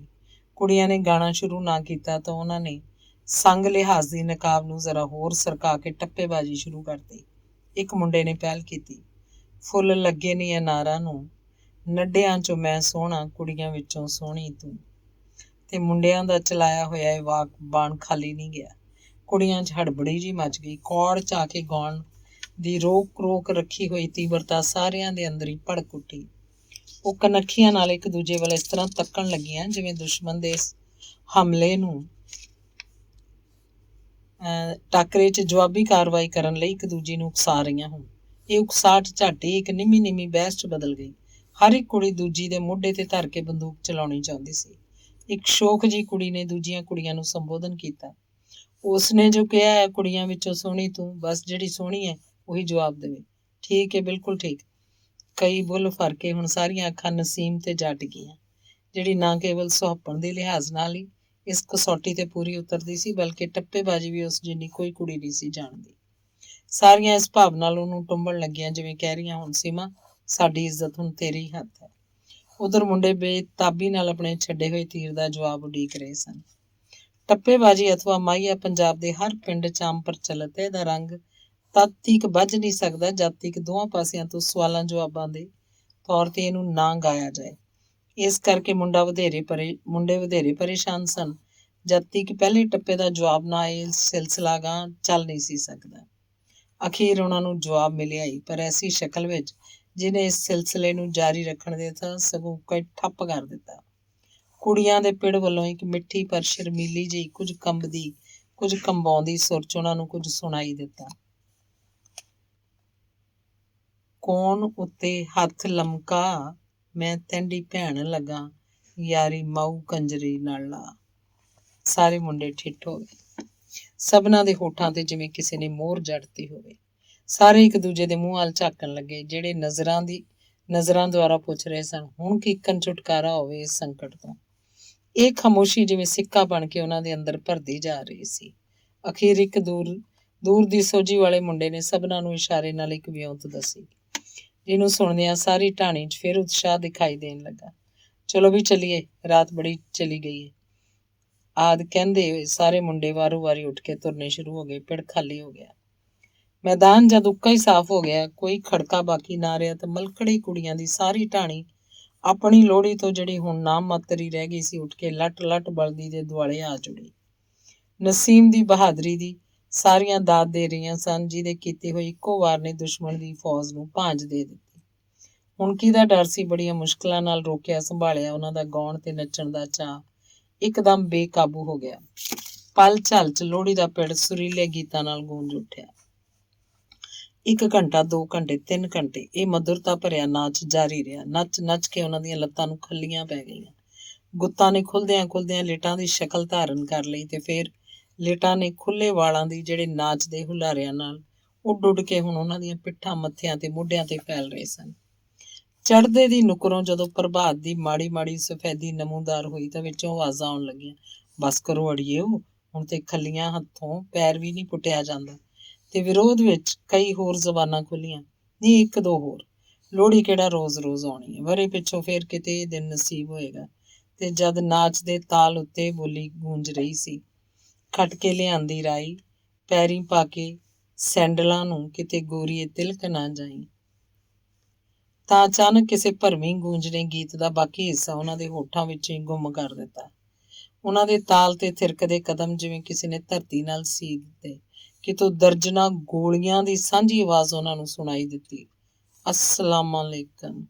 ਹੱਥ ਤੁਹਾਡੀਆਂ ਬੇੜੀਆਂ 'ਚ ਵੱਟੇ, ਸ਼ਰਮ ਨਾਲ ਪਾਣੀਓ ਪਾਣੀ ਹੋ ਕੇ ਕੁੜੀਆਂ ਚਿল্ਲਾਈਆਂ। ਤੁਸੀਂ ਕੰਧ ਓਲੇ ਲੁੱਕ ਕੇ ਸੁਣਦੇ ਰਹੇ ਸੋ ਬੇਈਮਾਨੋ। ਕੀ ਕਰਦੇ ਫਿਰ? ਦਗੜ ਕਰਦੀ ਮੁੰਡਿਆਂ ਦੀ ਫੌਜ ਉਹਨਾਂ ਦੇ ਵਿੱਚ ਆ ਸ਼ਾਮਲ ਹੋਈ। ਤੁਸਾਂ ਜੋ ਨਾ ਕੁਝ ਸਾਨੂੰ ਸੁਣਾਇਆ ਤੇ ਅਸੀਂ ਸੁਣੇ ਬਗੈਰ ਕਿੱਕਣ ਜਾਂਦੇ। ਸ਼ੋਧੇ ਨਾ ਹੋਣ ਤੇ ਸ਼ਰਮ ਨਹੀਂ ਆਉਂਦੀ? ਲੁੱਕ ਕੇ ਸੁਣਦਿਆਂ ਕੁੜੀਆਂ ਮੂੰਹ ਵਿਗਾੜ ਕੇ ਤਾਨੇ ਦਿੰਦੀਆਂ ਆਪਣੀ ਲੋਹੜੀ ਵੱਲ ਭੱਜ ਗਈਆਂ। ਫਿਰ ਕੀ ਹੋਇਆ? ਇੱਕ ਮੁੰਡਾ ਬੋਲਿਆ, ਤੁਸੀਂ ਸਾਡੇ ਗਾਉਣ ਸੁਣੇ, ਅਸੀਂ ਤੁਹਾਡੇ ਸੁਣ ਲਏ। ਇਸ 'ਚ ਕਿਆਮਤ ਕਿੱਧਰ ਦੀ ਆ ਗਈ? ਅਸਾਂ ਕਦੋਂ ਸੁਣੇ ਨੇ ਵੇ? ਇੱਕ ਕੁੜੀ ਆਪਣੀ ਬਨੌਟੀ ਗੁੱਸੇ ਪਿੱਛੇ ਅਸਲੀ ਮੁਸਕਰਾਹਟ ਨੂੰ ਲੁਕਾਉਂਦੀ ਬੋਲੀ। ਕੰਨੀ ਬੁੱਝੇ ਦਿੱਤੇ ਰੱਖੇ ਸਾਜੇ, ਜਦੋਂ ਤੁਸੀਂ ਗਾ ਰਹੇ ਸਾਂ। ਇੱਕ ਹੋਰ ਮੁੰਡੇ ਨੇ ਜਵਾਬ ਦਿੱਤਾ। ਅੱਛਾ ਸੁਣੇ ਸਹੀ, ਦੂਜੀ ਕੁੜੀ ਬੋਲੀ, ਪਰ ਚੋਰਾਂ ਵਾਂਗ ਲੁੱਕ ਕੇ ਥੋੜੇ ਹੀ ਸੁਣੇ ਨੇ। ਜਿਹੜਾ ਸੋਮ ਹੱਥੀਂ ਕਿਸੇ ਨੂੰ ਕੁਝ ਨਾ ਦੇਵੇ, ਉਹਦੀ ਚੋਰੀ ਕਰ ਲੈਣੀ ਕੋਈ ਗੁਨਾਹ ਨਹੀਂ, ਇੱਕ ਹੋਰ ਮੁੰਡੇ ਨੇ ਜਵਾਬ ਦਿੱਤਾ। ਆਹੋ ਜੀ, ਕੋਈ ਗੁਨਾਹ ਨਹੀਂ। ਪਿੱਛੇ ਖਲੋਤੀ ਇੱਕ ਛਤੂੰਗੜੀ ਜਿਹੀ ਅਗਾਂਹ ਵੱਧ ਕੇ ਬੋਲੀ, ਆ ਗਿਆ ਹੈ ਵੱਡਾ ਫਤਵੇ ਦੇਣ ਵਾਲਾ। ਬਹਿਸ ਅਜੇ ਇੱਥੋਂ ਤੱਕ ਹੀ ਅਪੜੀ ਸੀ ਕਿ ਉਸੇ ਦੁਸ਼ਮਣਾਂ ਦੀ ਫੌਜ ਨੂੰ ਸ਼ਿਕਸਤ ਦੇਣ ਵਾਲੀ ਕੁੜੀ ਦਾ ਸੁਰੀਲਾ ਗਲਾ ਲਾਪਿਆ। ਆਪਣੀਆਂ ਵੱਲ ਵੇਖੇ ਹਰਾਮੀ ਦੀ ਬੀਣ ਬੁਰੀ, ਤੇ ਇਹਦੇ ਨਾਲ ਹੀ ਸਾਰੀਆਂ ਉੱਚੀ ਪੁਕਾਰ ਉੱਠੀਆਂ, ਆਪਣੀਆਂ ਵੱਲ ਵੇਖੇ ਹਰਾਮੀ ਦੀ ਬਾਣ ਬੁਰੀ, ਆਪਣੀਆਂ ਵੱਲ ਵੇਖੇ ਹਰਾਮੀ ਦੀ ਬਾਣ ਬੁਰੀ। ਅੱਛਾ ਭੈਣੋ, ਇੱਕ ਸਿਆਣਾ ਮੁੰਡਾ ਆਪਣੇ ਲਹਿਜੇ 'ਚ ਅਦਬ ਭਰ ਕੇ ਬੋਲਿਆ, ਲੋਹੜੀ ਖਤਮ ਹੋਈ, ਆਓ ਹੁਣ ਸੁਲਾਹ ਕਰ ਲਈਏ। ਸੁਲਾਹ ਕਰਦੀ ਹੈ ਸਾਡੀ ਜੁੱਤੀ, ਕਿਸੇ ਨਿੱਕੀ ਜਿਹੀ ਕੁੜੀ ਨੇ ਵਿੱਚੋਂ ਕਿਹਾ। ਅੱਲਾ ਖੈਰ ਰੱਖੇ, ਅਗਲੀ ਲੋਹੜੀ ਤੇ ਗਿਣ ਕੇ ਬਦਲੇ ਨਾ ਲਏ ਤਾਂ ਨਾ ਵਟਾ ਛੱਡਣਾ। ਕੌਣ ਜਾਣ ਸਕਦਾ ਸੀ ਕਿ ਕੋਈ ਦੂਤ ਇੱਥੇ ਕਿਤੇ ਲੁਕਿਆ ਇਹ ਨਜ਼ਾਰੇ ਵੇਖ ਕੇ ਈਰਖਾ ਨਾਲ ਭੁੱਜ ਰਿਹਾ ਹੋਵੇਗਾ, ਜਿਹੜਾ ਸ਼ਾਇਦ ਇਸ ਛੇਕੜਲੀ ਕੁੜੀ ਦੇ ਵਾਕ ਗਿਣ ਕੇ ਬਦਲੇ ਦੇ ਜਵਾਬ ਵਿੱਚ ਕਹਿ ਰਿਹਾ ਸੀ, ਕਿਉਂ ਬਾਲੜੀਏ ਏਡੇ ਲੰਮੇ ਦਾਈਏ ਬੰਨ੍ਹਦੀਏ? ਅਗਲੀ ਲੋਹੜੀ ਤੀਕ ਜੇ ਮੈਂ ਤੁਹਾਨੂੰ ਇਕੱਠਿਆਂ ਰਹਿਣ ਦਿੱਤਾ ਤਾਂ ਫਿਰ ਮੈਂ ਹੋਣੀ ਦਾ ਦੂਤ ਕੀ ਹੋਇਆ? ਤੇ ਜਿਵੇਂ ਇਸ ਦੂਤ ਦੀ ਬਦਸ਼ਗਣੀ ਆਵਾਜ਼ ਇਸੇ ਹੀ ਮੂਕ ਭਾਵ ਨਾਲ ਕਿਸੇ ਨੇ ਸੁਣ ਲਈ ਹੋਵੇ। ਕੁੜੀਆਂ ਵਿੱਚੋਂ ਉਹੀ ਜਿਹਨੂੰ ਸਭ ਤੋਂ ਸੋਹਣੀ ਹੋਣ ਦਾ ਮਾਣ ਪ੍ਰਾਪਤ ਹੋਇਆ ਸੀ, ਉਹੀ ਸੀਮਾ ਬੋਲਣ ਵਾਲੀ ਕੁੜੀ ਨੂੰ ਪਿਛਾਂਹ ਤੱਕਦੀ ਬੋਲੀ, ਚੁੱਪ ਕਰਨੀ ਚੰਨੋ ਸੜਨੋ। ਤੇ ਫਿਰ ਸਭਨਾਂ ਮੁੰਡਿਆਂ ਨੂੰ ਸੰਬੋਧਨ ਕਰਕੇ ਬੋਲੀ, ਅੱਛਾ ਵੀਰੂ, ਬੋਲਿਆ ਚਾਲਿਆ ਮਾਫ਼ ਕਰ ਦੇਣਾ, ਆਉਂਦੀ ਲੋਹੜੀ ਤੱਕ ਖਬਰੇ ਕਿਸ ਮਰਨਾ ਕਿਸ ਜੀਣਾ। ਇਹ ਥੋੜੇ ਜਿਹੇ ਮਿੱਠੇ ਪਰ ਤੁਲਵੇਂ ਬੋਲ ਜਿਹੜੇ ਸੱਚਮੁੱਚ ਭਰਾਪਣੇ ਦੇ ਰੰਗ 'ਚ ਰੰਗੇ ਸਨ, ਸੁਣ ਕੇ ਸਾਰੇ ਮੁੰਡਿਆਂ ਦੀਆਂ ਅੱਖਾਂ ਅਦਬ ਨਾਲ ਝੁਕ ਗਈਆਂ। ਮੁੰਡ ਪੁਣੇ ਦੀ ਸ਼ਰਾਰਤ ਹੁਣ ਨਾ ਮਾਤਰ ਵੀ ਉਹਨਾਂ 'ਚ ਨਹੀਂ ਸੀ। ਤੇ ਜਦ ਇਹ ਦੋਵੇਂ ਢਾਣੀਆਂ ਨਿਖੜਨ ਲੱਗੀਆਂ ਤਾਂ ਉਸੇ ਮੁੰਡੇ ਨੇ ਜਿਹੜੇ ਮੁੰਡਿਆਂ 'ਚੋਂ ਮੈਂ ਸੋਹਣਾ ਵਾਲਾ ਟੱਪਾ ਗਾਇਆ ਸੀ, ਉੱਚੀ ਸਾਰੀ ਪੁਕਾਰਿਆ, ਮੁੰਡਿਓ ਨਾਰਾ ਆਵੇ, ਸਾਡੀਆਂ ਭੈਣਾਂ ਸਾਰੇ ਮੁੰਡੇ ਇੱਕ ਸੁਰ 'ਚ ਹੋ ਕੇ ਬੋਲ ਉੱਠੇ, ਜ਼ਿੰਦਾਬਾਦ। ਤੇ ਉਧਰੋਂ ਨਸੀਮ ਦੀ ਕੋਇਲ ਵਰਗੀ ਆਵਾਜ਼ ਗੂੰਜੀ, ਸਾਡੇ ਵੀਰ। ਜਵਾਬ 'ਚ ਸਭ ਬੋਲੀਆਂ, ਜ਼ਿੰਦਾਬਾਦ। ਥੋੜ੍ਹੀ ਦੇਰ ਬਾਅਦ ਲੋਹੜੀ ਮੁਬਾਰਕ ਉਚਾਰਨ ਨੂੰ ਪੇਂਡੂ ਲਹਿਜੇ 'ਚ ਲੋਹੜੀ ਦੀ ਮੁਬਾਰਕ ਹੋਵੇ ਇੱਕ ਦੂਜੇ ਨੂੰ ਕਹਿੰਦੇ ਹੋਏ ਸਾਰੇ ਮੁੰਡੇ ਕੁੜੀਆਂ ਆਪੋ ਆਪਣੇ ਘਰਾਂ ਵੱਲ ਤੁਰ ਪਏ। ਧੰਨਵਾਦ।